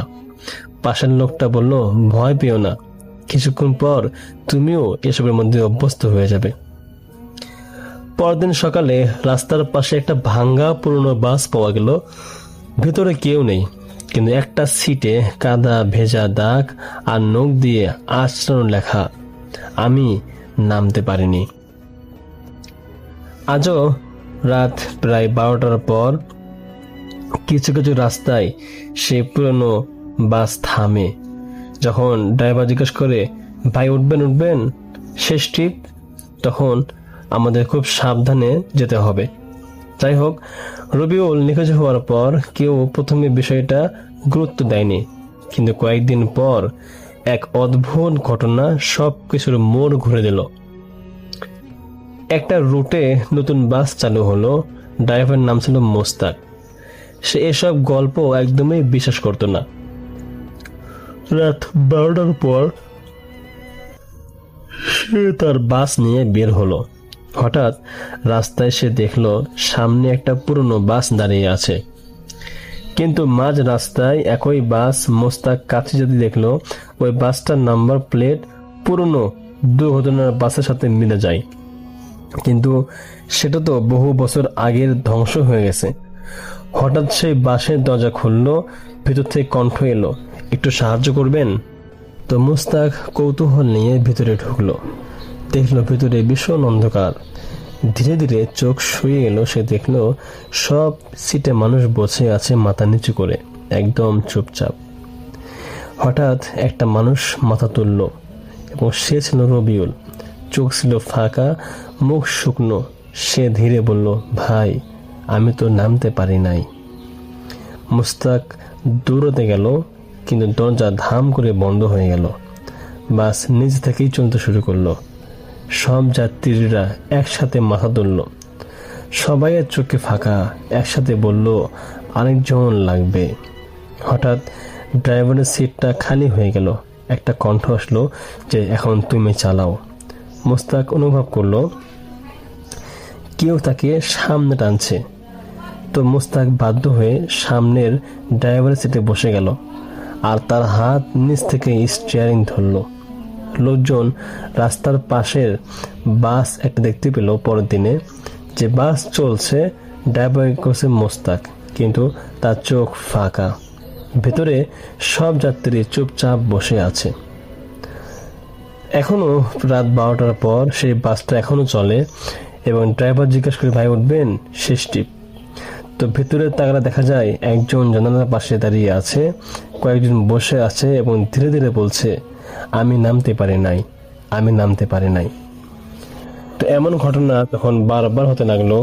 প্রায় দেখা যাচ্ছিল যে প্রায় প্রতিদিন লোকজন এরকম বাসে উঠতো এবং তারা নামতে পারতো না, এবং পরের দিন সকালে সে বাস থাকতো আগের জায়গায় এবং সেখানে কিছুদিন লেখা থাকতো যে আমি নামতে পারি নাই বা ইত্যাদি। তো এরূপ ঘটনা যখন বারবার দেখা যাচ্ছে না, তখন মানুষের মধ্যে একটা আতঙ্ক, ভয় ছড়িয়ে পড়লো। তখন সকলে সিদ্ধান্ত নিল যে এই রাস্তাটাই আমাদের পরিত্যক্ত ঘোষণা করা দরকার। তো স্থানীয় সরকার যারা ছিল ওখানে, তাদের মাধ্যমে সে রাস্তাটা পরিত্যক্ত করে দেওয়া হয়। কিন্তু পরিত্যক্ত হওয়ার পরেও সেই পুরনো বাসটা এখনো চলে, এখনো সেখানে দুর্ঘটনা ঘটে। কিন্তু যখন কেউ বাসটাতে ওঠে তখন আর কখনোই নামতে পারে না, কেননা সেই বাসটা তো এখন আর মানুষদের বাস না, সেই বাসটা হলো কিছু প্রেতাত্মা, কিছু ভূতের বাস, যেখানে মানুষ শুধু উঠতে পারে, নামতে পারে না, যার গন্তব্য শুরু আছে তবে শেষ নেই। আপনাকেও বলছে, যদি আপনিও রাতের বেলা ভ্রমণ করতে ভালোবাসেন, অবশ্যই খেয়াল রাখবেন ড্রাইভারটিকে আসলে কি মানুষ নাকি ড্রাইভারটা অন্য কিছু। আজকের মতো এখানে শেষ। আশা করছি সকলদের গল্পটা ভালো লেগেছে, এবং আজকের ঘটনা যারা শুনেছেন মন দিয়ে, আপনারা অবশ্যই একটা গঠনমূলক মন্তব্য জানাবেন কমেন্ট সেকশনে। এবং যদি আপনাদের মধ্যে এমন কেউ থাকেন যার সঙ্গে এরকম কোনো ভয়ঙ্কর ঘটনা ঘটে গিয়েছে, আপনারা অবশ্যই আমাদের সঙ্গে যোগাযোগ করবেন, শেয়ার করবেন আমাদের সাথে। আমরা পরবর্তীতে আপনার ঘটনা অবশ্যই পরবর্তীতে আমরা এই চ্যানেলে আপলোড করব ইনশাআল্লাহ। দেখা হচ্ছে পরবর্তী কোনো এপিসোডে। আজকের মতো এখানে শেষ। সকলের দীর্ঘ আয়ু এবং সুস্বাস্থ্য কামনা করে আজকে আমি এখানেই বিদায় নিচ্ছি। আল্লাহ হাফেজ। আসসালামু আলাইকুম ভাইয়া। ওয়ালাইকুম আসসালাম। আমার নাম মহিম রায়হান, বাড়ি সিরাজগঞ্জ জেলার বেলকুচি থানার দৌলতপুর গ্রামে। আমার একটা ফ্রেন্ড আছে, তার নাম রনি। ঘটনাটি ঘটে আমার ফ্রেন্ডের চাচার সাথে। তার বাড়ি আমার গ্রামের পাশের গ্রাম, মানে গয়নাকান্দি গ্রামে। আমার ফ্রেন্ডের কাকার নাম ছিল বাবলু। তিনি বিয়ে করেছেন 2003 সালে। বিয়ে ঠিক প্রায় 1 বছরের মাথায় তার একটা মেয়ে হয়। তার মা আদর করে তার নাম রাখে তাহেরা। ঘটনাটি ঘটে 2011 সালের মাঝামাঝি একটা সময়। একদিন দুপুরবেলায়, মানে আমার ফ্রেন্ডের কাকা, ঘটনায় আমি তিনি বলে বোঝানোর জন্য বলবো, তিনি তার বউ এবং 7 বছরের শিশু একসাথে ভাত খাচ্ছিল। তখন খবর আসে যে কাকার শ্বশুর মারা গেছেন। মারা যাওয়ার খবর শুনে কাকা শ্বশুর বাড়ির উদ্দেশ্যে রওনা দিলেন। তার শ্বশুর বাড়ি ছিল তার বাড়ি থেকে 5-6 কিলোমিটার দূরে। তাই তিনি তার স্ত্রী এবং শিশুকে একটা ভ্যান গাড়িতে তুলে দেন এবং তিনি সাইকেল করে যাচ্ছে। গ্রামে কাঁচা রাস্তা, তার উপর বর্ষার সময় রাস্তায় অনেক কাদা জমে গেছে। প্রায় 1 ঘন্টা পর গিয়ে শ্বশুর বাড়িতে পৌঁছান সেই বাবুল কাকা। গোসল, তারপরে জানাজা শেষে আসর নামাজের পরে মৃতদেহ কবর দিয়ে নিতে হবে। তাহেরা ওর বাবার কাছে বায়না ধরে যে সে কবর দিতে যাবে বা দেখতে যাবে। মেয়ের কথায় না করে দিলে সে বলল যে তুমি ছোট মানুষ, তুমি সেখানে গিয়ে কি করবে। তো মেয়ে অনেক জেদ করে বসলো, কবর দিতে যাবে তো যাবেই। মেয়ের কান্নাকাটি দেখার পরে সে ভাবলো যে তাহেরাকে নিয়ে যেতে রাজি হলেন তিনি। তবে তিনি বলেন যে সে যেন তার মার সাথে যান। গ্রামের শেষ প্রান্তে চাষের জমির পাশে গোরস্থানটার চারদিকে সীমানা দেয়া নেই। গোরস্থানে এসে বাবুল কাকা তাহেরা ওর মার কাছে রেখে বলেন যে এখানে চুপ করে দাঁড়িয়ে থাকো, কোথাও যাবে না। তারপর কাকা লাশটিকে মাটি দিতে কবরে চলে যান। কেমন করে লাশকে কবর দেয়া হয় সেটা দেখার জন্য ভীষণ কৌতূহল হলো তাহেরার। তাহেরা এরপর সেদিকে এগিয়ে গেল, কেমন করে কবর দেয়া হবে দেখবে বলে। অপর পাশ দিয়ে উকি দিবে সে, তখনই একটা পুরনো কবর ভেঙে সেখানে পড়ে যায় তাহেরা, এবং তাহেরা চিৎকার করা শুরু করে। বাবুল কাকা তখন তাড়াতাড়ি করে ভাঙা কবর থেকে মেয়েকে তুলে বাসায় নিয়ে যান। তারপর মেয়েকে বকাঝকা দেন যে কেন তার কথা না শুনল না। তাহেরার পায়ে কাদা মাটি লেগেছিল, তা ধুয়ে দেন তাহেরার মা। একে তো একটা মরা বাড়ি, শোকের ছায়া লেগে আছে, তাই ব্যাপারটাকে বেশি দূর আর করল না বাবুল কাকা। তার বউকে বলল তাহলে আমি বাড়ি ফিরে যাই, কারণ গরু ছাগলগুলো আছে সেগুলো ঘরে তুলতে হবে, তুমি মেয়েকে নিয়ে থাকো, কাল সকাল হলে তুমি বাড়ি চলে এসো। আবার তাহেরা ওর বাবার সাথে যাবে বলে সেখানে বাদ সাজে। সবাই বলে যে তুমি মায়ের কাছে থাকো, সকালে মায়ের সাথে যেও, কিন্তু সে কারো কোনো কথা শোনে না।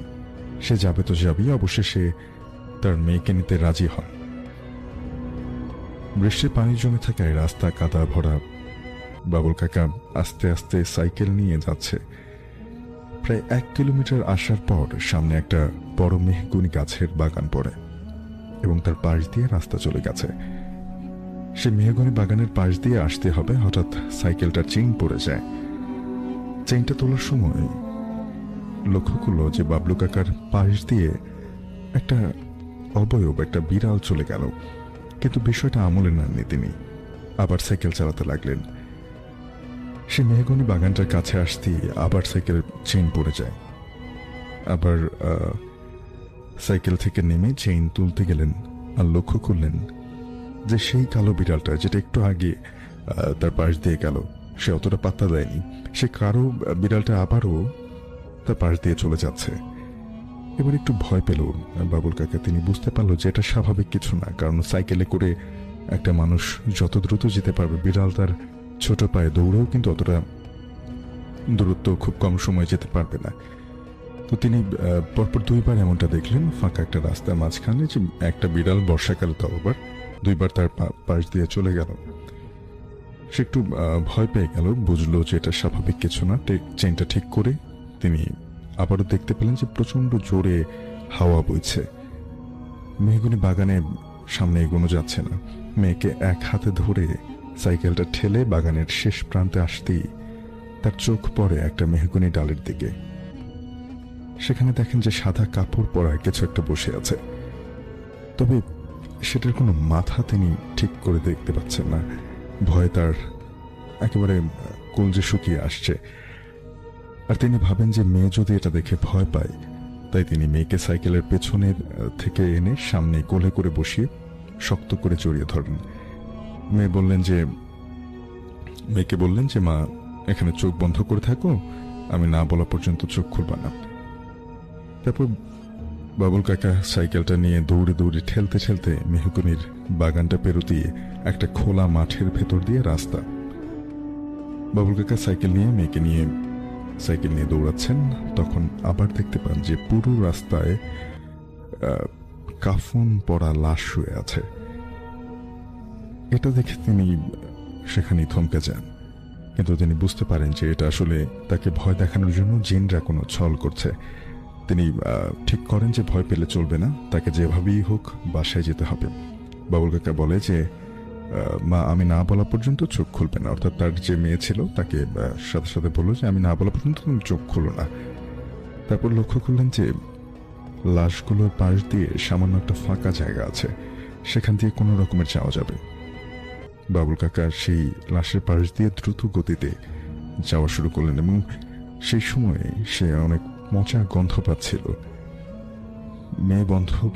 সে মেয়েও কিন্তু গন্ধ পাচ্ছিল। সে বলল যে বাবা, এটা কিসের গন্ধ? বাবুল কাকা বলে যে ও কিছু না মা, তুমি চোখ বন্ধ করে থাকো। সে সামনে যেতে তার স্ত্রীর ডাক শুনলো। এবার ডাক শুনে মেয়ে বলে, বাবা, মা তোমাকে ডাকছে, মাকেও আমাদের সাথে নিয়ে চলো। সেটা তার মেয়ে বলল। বাবুল কাকা বলল যে তুমি কিন্তু চোখ খুলবে না, আমি যাচ্ছি তার কাছে। তার গ্রাম আসতেই সে দেখলো যে বাঁশবাগানের মাথায় সেই মাথা কাটা অবয়বটা তাকে হাত ইশারা করে ডাকছে। বাবুল কাকা আরো জোরে জোরে সাইকেল চালাতে থাকলো। তার বাড়ি কিছুটা সামনে আসতে একটা লোক দেখতে পায়। লোকটাকে সে পুরো ঘটনাটা খুলে বলে। পরে লোকটা তাকে বাড়ি পর্যন্ত পৌঁছে দিয়ে আসে। এরপর বাবুল কাকা একজন হুজুরের কাছে যান এবং ঘটনাটি তাকে বলেন। তিনি বললেন, এটা তোমার কোনো ক্ষতি করতো না, জিনটা এই এলাকায় ছিল, তোমাকে ভয় দেখানোর চেষ্টা করেছে। আর এর উপরে তুমি মরা বাড়ি থেকে আসছিলে, সেজন্য তুমি ভয় পাবে সেটাও আগেই জানতো। এরপরে সে কাকা এবং তার মেয়েকে পানি পড়ালেন। পানি পড়া খাওয়ার পরে তারা এখন পর্যন্ত আর কখনো এ ধরনের সমস্যার মধ্যে পড়েনি। তো এই ছিল ঘটনাটি। মাঝ রাতে যদি হঠাৎ ঘুম ভেঙে যায় আর দেখেন আপনার রুমের দরজা নিজে নিজেই খুলে গেছে, তাহলে আপনি কি করবেন? আজকের ঘটনা এসেছে একজন কলেজ ছাত্রের কাছ থেকে। সে বলেছে এই ঘটনা বলার পরও কেউ তাকে বিশ্বাস করে না, কিন্তু সে জানে ওই রাতে সে একা ছিল না। লাইট বন্ধ করুন, দরজা বন্ধ করুন আর মন শক্ত করে শুনুন আজকের গল্প। আসসালামু আলাইকুম ভাইয়া, কেমন আছেন? আশা করছি ভালো আছেন এবং ভালোর কাতারেই আছেন। আজকের ঘটনা পাঠিয়েছেন তানভীর ভাই ময়মনসিংহ থেকে। 2023 সালের ঘটনা এটা। আমি তখন কলেজে পড়ি, হোস্টেলে থাকতাম। আমাদের হোস্টেলটা ছিল অনেক পুরনো, দেয়ালগুলো একটু ভাঙ্গা, রাতে অদ্ভুত শব্দ হতো। প্রথম দিকে আমি এসব বিষয়কে গুরুত্ব দেইনি, কিন্তু ধীরে ধীরে কিছু ঘটনা আমাকে ভাবিয়ে তুলতে শুরু করে। প্রতিদিন রাত 2টার দিকে আমার রুমের দরজায় কেউ যেন ধাক্কা দিত, ঠক ঠক করে। আমি যখনই দরজা খুলে দেখতাম যে আসলে কেউ ছিল না বা কেউ নেই ওখানে। ভাবতাম যে হয়তো আমার কোনো বন্ধুরাই মজা করেছে। আমি একদিন রাগ হয়ে গেলাম। আমি ঠিক করলাম আজকে যা কিছু হোক না কেন আমি কোনোভাবেই দরজা খুলব না। সেদিন রাত ঠিক 2টা বাজে। আবারও সেই একই রকম শব্দ।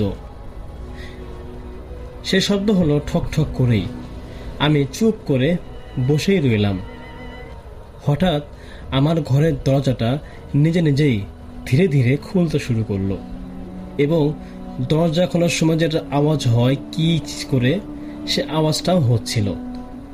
আমার শরীর ভয়ে ঠান্ডা হয়ে গেল, কারণ দরজাটা আমি ভিতর থেকেই লক করেছিলাম। দরজাটা একটু পরে পুরোটাই খুলে গেল, কিন্তু বাইরে আগের দিনের মতোই, যেন বাইরে কেউ নেই। আমি ধীরে ধীরে উঠে দরজার কাছে গিয়ে দাঁড়ালাম। আমি হঠাৎ অনুভব করলাম আমার পিছনে কেউ একজন দাঁড়িয়ে আছে। আমি পিছনে তাকাতে সাহস পাচ্ছিলাম না। ঠিক তখনই আমার কানের পাশে কেউ খুব আস্তে করে বলল, তুমি দরজা খোলোনি, তাই আমি নিজেই ঢুকে পড়লাম তোমার ঘরে। আমার পুরো শরীর অবশেষে ঠান্ডা এবং অবশ হয়ে গেল। আমি হঠাৎ পিছনে ফিরলাম, দেখলাম পিছনেও যেন কেউ নেই, কিন্তু রুমের বাতাস ভারী হয়ে গেছে। মনে হচ্ছিল কেউ যেন আমার চারপাশে হাঁটছে। লাইটটা হঠাৎ করে বন্ধ হয়ে গেল। অন্ধকার, সম্পূর্ণ অন্ধকার রুম হয়ে গেল আমার। আমি চিৎকার করতে যাচ্ছি, ঠিক তখনই আমার বিছানার নিচ থেকে শব্দ হলো খর খর করে। আমি ধীরে ধীরে নিচে তাকালাম, আর যা দেখলাম, একটা হাত, কালো হাত, শুকনো হাত, ধীরে ধীরে আমার বিছানার নিচ থেকে বের হয়ে আসছে। আমি দৌড়ে রুম থেকে বের হয়ে যাই। সেদিন রাতটা আমি আমার অন্য বন্ধুদের রুমেই কাটাই। পরদিন সকালে ওয়ান্ডেলকে বললাম। তিনি বললেন, এই রুমে আগেও এরকম ঘটনা ঘটেছে, আজকে এই ঘটনাটা নতুন নয়। একজন ছাত্র নাকি এখানে একাই থাকতো। একদিন তাকে সেই ঘরে অচেতন অবস্থায় পাওয়া যায়। সে শুধু একটা কথাই বলেছিল, ওটা আসলে দরজা দিয়ে ঢোকে না, ওটা সব জায়গাতেই থাকে। আমি এরপর আর কোনো দিনও ওই রুমে থাকিনি। কিন্তু সবচেয়ে ভয়ঙ্কর বিষয় হচ্ছে, কয়েকদিন পর পর আমি নতুন রুমে উঠছি, সব ঠিকঠাক চলছে। এক রাতে আমি ঘুম থেকে উঠে দেখি আমার রুমের দরজাটা ধীরে ধীরে খুলছে, আর দরজার বাইরে দাঁড়িয়ে আছে একজন। আর সেটা হলো একটা অন্ধকার ছায়া, যেটা ধীরে ধীরে বলল, আমি তোকে ছেড়ে আসলেই যাইনি। তারপর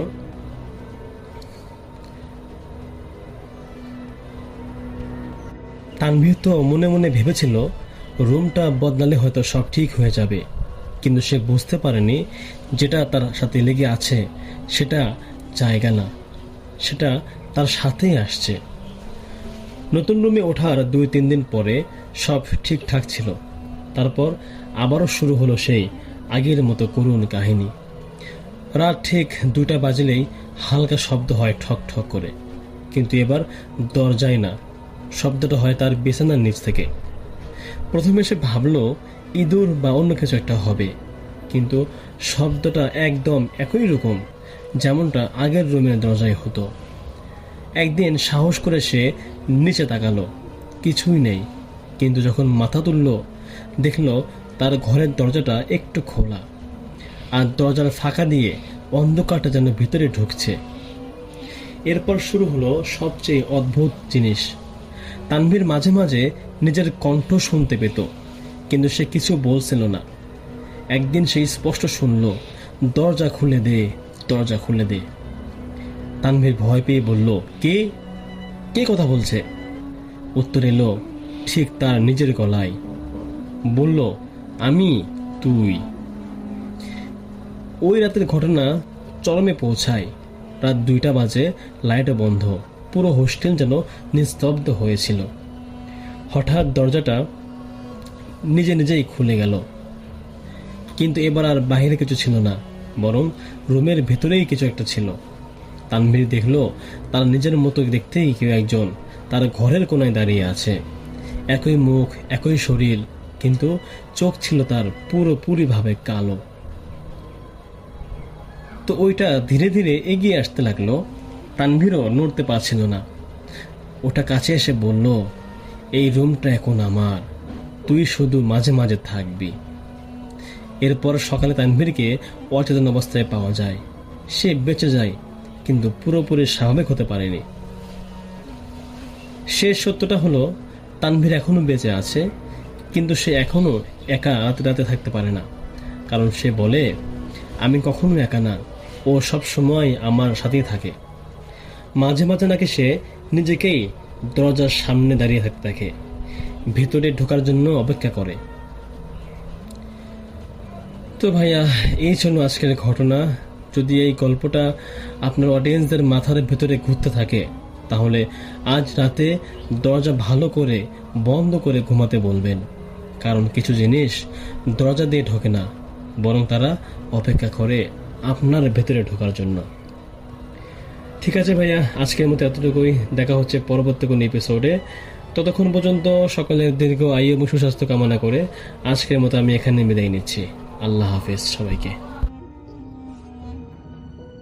আমাদের কাছে আমাদের একজন শ্রোতা একটি ঘটনা পাঠিয়েছিলেন। উনি অনেক বছর যাবত মালয়েশিয়া আছেন, তবে উনি বলছেন যে উনি ওনার নাম প্রকাশ করতে চান না। তো উনি চাচ্ছেন যে গল্পটা আমাদের মতো করে আমরা আপনাদের সামনে পেশ করি। আর এই ঘটনাটা আসলে অ্যাকচুয়ালি ওনার সাথে ঘটেনি, ওনার একজন শিক্ষকের সাথে অনেক আগে ঘটনাটা ঘটেছিল এবং সেটাই উনি আমাদের সাথে শেয়ার করছেন। এখন আমি আপনাদের কাছে ঘটনাটা আমার মতো করে তুলে ধরছি। যে সময়ের ঘটনা, আসলে সেই সময়কাল বেশ কিছু আগের। ওনার যে শিক্ষক, তার ঘটনা। সে সময় বাংলাদেশের যোগাযোগ ব্যবস্থা আজকের মতো ছিল না। রাস্তাঘাট বা ট্রেন যোগাযোগ বলেন বা যেটাই বলেন, সেটাই অনেকটাই পুরনো আমলের ছিল। এবং সেই ভদ্রলোকের বাড়ি, তার বাড়ি ছিল বাংলাদেশের কোন একটা সীমান্ত এলাকায়, এটা উত্তরাঞ্চলের দিকে হবে। এবং ওনাদের বাড়িতে ট্রেন চলাচল যেটা করতো, সেটা সারাদিনের ভিতরে একটা দুটো ট্রেন ওখানে থামতো। এবং তখনকার দিনে আজকের মতো এরকম ঝা ঝকঝকে ইন্টারসিটি ট্রেনও ছিল না, সাধারণ ট্রেনগুলো চলতো। এবং সেই ট্রেনে তারা যাতায়াত করতেন। তো কোনো একদিন সেই ভদ্রলোক উনি বাড়িতে আসবেন, এবং উনি তখন আসলে বিশ্ববিদ্যালয়ে পড়তেন আর কি। তো বিশ্ববিদ্যালয়ের ছাত্র উনি, তো উনি বাড়িতে আসবেন। তো আরেকটা কথা বলে রাখি, আপনারা অবশ্য যারা একটু পুরনো শ্রোতা আছেন তারা একটু খেয়াল করলে দেখবেন, এখনকার দিনে ট্রেনগুলো, আমাদের ট্রেন সার্ভিস যেগুলো আছে, এগুলো কিন্তু মোটামুটি টাইম মেনটেন করে চলে, খুব একটা লেট হয় না সাধারণত। কিন্তু তখনকার দিনে ট্রেনের লেট হওয়াটা একটা নৈমিত্তিক ঘটনা ছিল। তো ফলে এই আমাদের গল্পের যিনি ভদ্রলোক, যিনি বিশ্ববিদ্যালয় ছাত্র, তিনি যখন তার বাড়িতে এসে ট্রেন থেকে নামলেন, তখন ঘড়িতে দেখলেন রাত 3টা বেজে গেছে। তো আজকে থেকে বহু আগে রাত 3টায় মফস্বলের একটা রেল স্টেশনে আপনি যদি নামেন, তার পরিবেশটা আপনি কল্পনাও করতে পারবেন না। এবং ওই সমস্ত ট্রেনে দিনের বেলায় কোনো রকমের পাবলিক ট্রান্সপোর্ট, অর্থাৎ রিক্সা, ভ্যান গাড়ি, ঘোড়ার গাড়ি বা টমটম, কোনো কিছুই কিন্তু এত সহজে পাওয়া যেত না। আর রাত 3টার সময় এটা তো কোনো প্রশ্নই নেই। তো যাই হোক, সেই ছাত্র মহোদয় বা স্যার হিসেবেই তাকে আমরা বলি, তিনি স্টেশন নেমে ভাবলেন যে আমি এখন বাসায় কি করে যাব। তো ওই স্যারের বাসা অ্যাকচুয়ালি ছিল স্টেশন থেকে আনুমানিক 3-4 কিলোমিটার হবে। তো আসলে উনি তো গ্রামে বড় হওয়া যুবক, তো একটু ডাকাবুকো টাইপের ছিলেন। তো এর জন্য তিনি ভাবলেন যে ঠিক আছে, আমি হেঁটেই চলে যাই। আর এখানে একটা কথা বলা প্রয়োজন যে স্টেশন থেকে ওনাদের বাসায় আসার পথে কিছু কিছু জায়গা ছিল, যে জায়গাগুলো সম্বন্ধে কিছু মিথ ছিল আর কি, মানে বদনাম ছিল, মানুষের ভয় পেত। তো এইরকম ঘটনা উনি জানতেন, তবে তার মাথায় এগুলো আসেনি যে এই সমস্ত ঘটনা ওনাকে ভয় দেখাবে, আর ওই বয়সটা ভয় পাওয়ার বয়সও না। তো যাই হোক, উনি রওনা দিলেন। গ্রাম দেশে রাত 3টা বা 3:30 মানে চারদিকে নিস্তব্ধ। উনি হেঁটে আসতেছেন রাস্তা দিয়ে। রাস্তা বলতে কিন্তু ঠিক ক্লাসিক রাস্তা না, আপনারা তো জানেন এই গ্রামের রাস্তাগুলো যেরকম হয়। তো কিছু দূর আসার পরে তো তিনি হঠাৎ খেয়াল করলেন যে পথের পাশ দিয়ে ঝোপঝাড়, বাঁশঝাড় ইত্যাদি ভিতর থেকে মনে হচ্ছে যে কিছু যেন একটু হেঁটে আসতেছে ওনার সাথে। আর রাতের বেলা চারদিক নিস্তব্ধ, ছোট্ট একটা শব্দ হলে কিন্তু টের পাওয়া যায়। তো তিনি ভাবতে পারেন যে হতেই পারে গ্রাম দেশে এই শেষ রাতের দিকে শিয়াল বেরোয়, বা অন্য কোনো জঙ্গলি জানোয়ারও হতে পারে, কুকুরও হতে পারে। তো এটা নিয়ে খুব বেশি মাত্রায় উদ্বিগ্ন হলেন না। তো ওনার মতো উনি হেঁটে যাচ্ছেন। তো এখানে ওনাদের অঞ্চলে কিছু বাদ্যযন্ত্র ছিল ওই আমলে, যেটাকে বলা হতো যোগী। যোগী মানে এটা আসলে এক ধরনের ঢোল জাতীয় জিনিস। তো হঠাৎ তিনি দেখলেন যে ঝোপের ভিতর থেকে এই ঢোল জাতীয় জিনিসটার শব্দ আসতেছে, কেউ যেন একটা ঢোল বাজাচ্ছে, অনেক ছোট একটা ঢোল। তো তিনি ভাবলেন যে এত রাত্রে এখানে ঢোলের শব্দ বা যোগীর শব্দটা কোত্থেকে আসবে। তো তিনি পট করে পিছনে ঘুরে দাঁড়ালেন। তো দাঁড়িয়ে দেখেন তেনার থেকে দূরে খুব ছোট আকৃতি একজন বামন আকৃতির লোক সেই ছোট ঢোল বা যেটাকে যোগী বলা হয় সেটা বাজাচ্ছিল এক তালে। এবার তিনি বুঝলেন যে আসলেই যে জিনিসটা সম্বন্ধে তিনি মিথ তাদের গ্রামে প্রচলিত ছিল, তিনি কিন্তু সেই জায়গাটা দিয়েই তখন যাচ্ছেন বা জায়গাটা ক্রস করতেছেন। তো তিনি একটু পারফর্মিং ছিলেন, তিনি সাথে সাথেই সূরা পড়ে শরীর বন্ধ করে নিলেন সমস্ত শরীরে ফু দিয়ে। এবং একটা মজার জিনিস হলো যে উনি যখন শরীর বন্ধ করে নিলেন তখন দেখলেন যে উনি আর শব্দটা পাচ্ছেন না। আবার কিছু দূর উনি হাঁটা শুরু করলেন। হাঁটার পরে উনি দেখলেন যে সেই লোকটা সামনে দিয়ে আসে, কিন্তু সে ছোট্ট ঢোলটা বাজাতে বাজাতে হেঁটে যাচ্ছে। তো এইবার এই স্যার আর কোনো কিছু না বলে সত্যিকার অর্থে ভয় পেয়ে গেলেন এবং একটা ভ্রমণ দৌড় দিলেন তার গায়ে যত শক্তি ছিল। এইভাবে দৌড়াতে দৌড়াতে কিছু দূর আসার পরে উনি ভাবলেন যে আমার বাসা তো চলেই আসছে, এতক্ষণে বোধহয় সেই প্যারানর্মাল জিনিসটা আমার পিছু ছেড়ে দিছে। তো তিনি খুব টায়ার্ড হয়ে গেলেন, তো তিনি একটু হাঁটাটা কমিয়ে দিলেন। তো এমন সময় তিনি আবার সেই ঢোলের শব্দ শুনতে পারলেন। তিনি একটু চেষ্টা করতে লাগলেন যে আচ্ছা ঠিক আছে এগুলো কোত্থেকে আসতেছে। তো তখনকার আমলে বাংলাদেশের অনেক গ্রামেই কৃষকদের ঘরের সামনে খড়ের পালা থাকতো, অর্থাৎ ধানের যে খড় সেটাকে সুন্দর করে সাজিয়ে রাখা হতো সারা বছর গরু খাওয়ানোর জন্য। তো হঠাৎ দেখলেন যে খড়ের পালার উপরে সেই বামন লোকটা বসে আছে, আর বসে বসে সেই ঢোলটা বাজাচ্ছে আর মুখে বলতেছে নাকি সুরে, বাটিলো রে বাটিলো, অর্থাৎ বেঁচে গেলি রে বেঁচে গেলি। এই কথা বলার এক মুহূর্ত পরেই সে অভাবটা অদৃশ্য হয়ে গেল। তো এবার স্যার খুব ভয় পেয়ে গেলেন। তিনি তাড়াতাড়ি এক দৌড়ে বাড়িতে ঢুকে যে মা মা করে চিৎকার করে উঠলেন। তো তখন প্রায় শেষ রাতের দিকে তার চিৎকারে তার মা বেরিয়ে আসলেন। এসে দেখেন যে স্যার প্রচন্ড ঘামতেছেন। তিনি তাকে ধরে বাসার ভিতরে নিয়ে গেলেন এবং একটু পানি দিলেন। তো পানি টেনে খেয়ে সেই স্যার একটু ধাতস্থ হলেন। তো এরপরে স্যার আর কোনোদিনই রাত্রেবেলা স্টেশন থেকে বাড়ি আসতেন না। রাত হয়ে গেলে স্টেশনে রাত্রে কাটিয়ে দিতেন, আর ওই রাস্তা দিয়ে তো নাই। তো এই ঘটনায় উনি মানসিকভাবে প্রচন্ড ভয় পেয়েছিলেন, যদিও তার কোনো শারীরিক কোনো সমস্যা হয়নি। তো তার জীবনে ঘটা প্যারানর্মাল ঘটনার ভিতরে এটা ছিল একটা বলার মতো ঘটনা।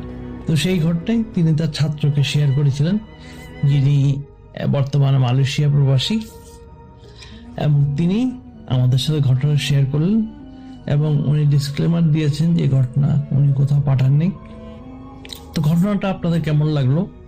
গ্রাম বাংলার এই ঘটনাটা আমার কাছেও খুব ভৌতিক বলে মনে হচ্ছে। এই প্রসঙ্গে একটু জিনিস বলে রাখি যে উত্তরাঞ্চলের বিভিন্ন এলাকায় সাঁওতালদের কাছে এই ধরনের গল্প আমি অনেকেই শুনছি যে তাদের গল্পের ভিতরে এই ধরনের ছোট বামুন টাইপের প্যারানর্মাল এন্টিটি পাওয়া যায়।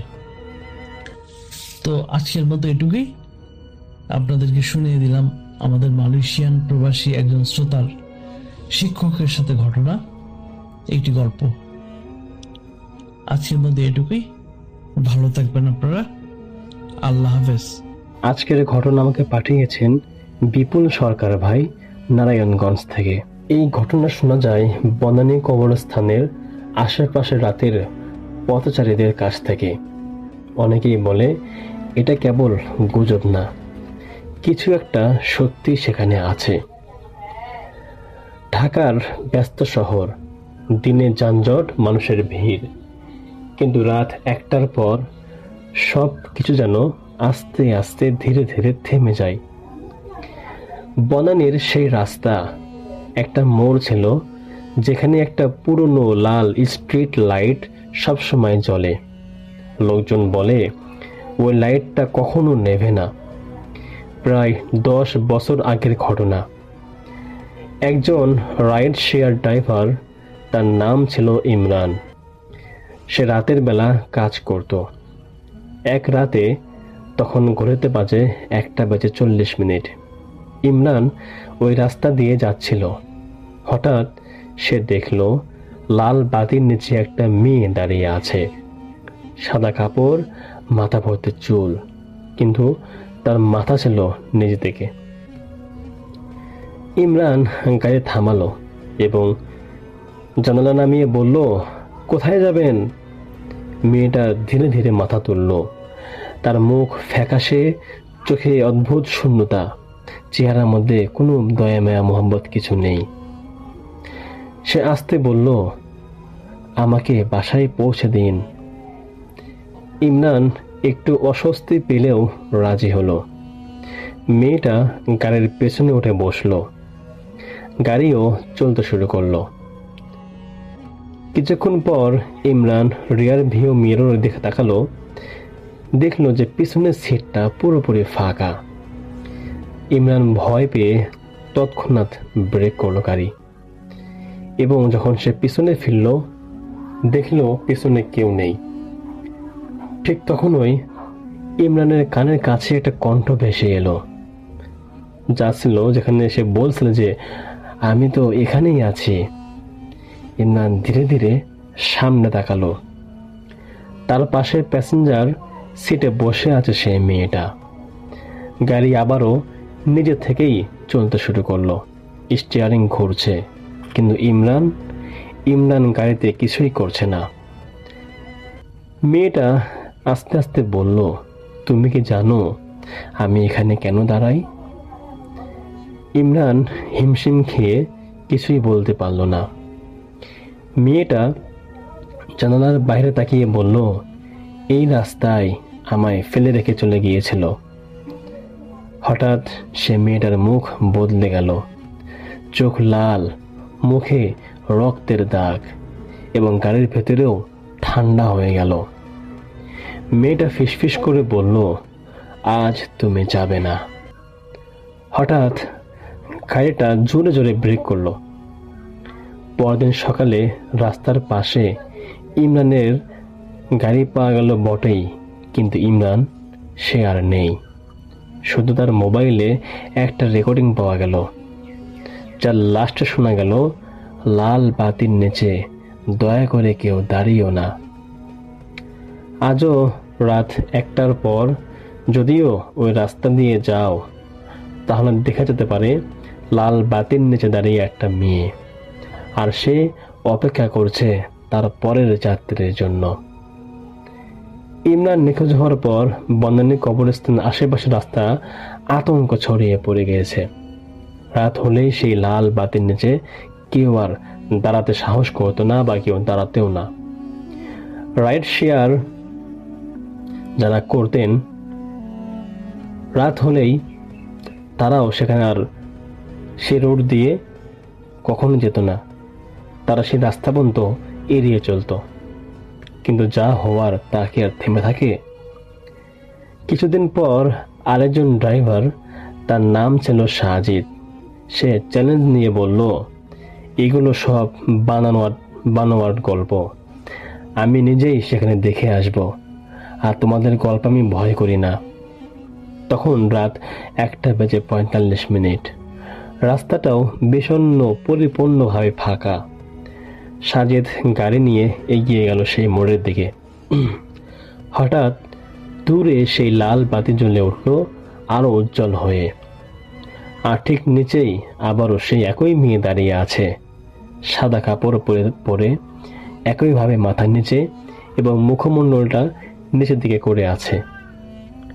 সাজিদ গাড়ি থামালো না, সে গাড়ির গতি বাড়িয়ে দিল, কিন্তু গাড়িটা নিজে থেকেই ধীরে ধীরে থেমে গেল সেই মেয়েটির সামনে গিয়ে। ইঞ্জিনটাও বন্ধ হয়ে গেল এবং সমস্ত লাইট অফ হয়ে গেল। হঠাৎ পিছনের দরজা খুলে গেল শব্দ করে, করর করে। সাজিদের বুক ধরফর করতে লাগলো এবং সে বুঝতে পারল গাড়িতে কেউ তো উঠেছে। ধীরে ধীরে সে রিয়ার ভিউ মিররে তাকালো, দেখলো পিছন সিটে সেই মেয়ে বসে আছে, কিন্তু এবার তার মুখ দেখা যাচ্ছে একদম পরিষ্কার ভাবে।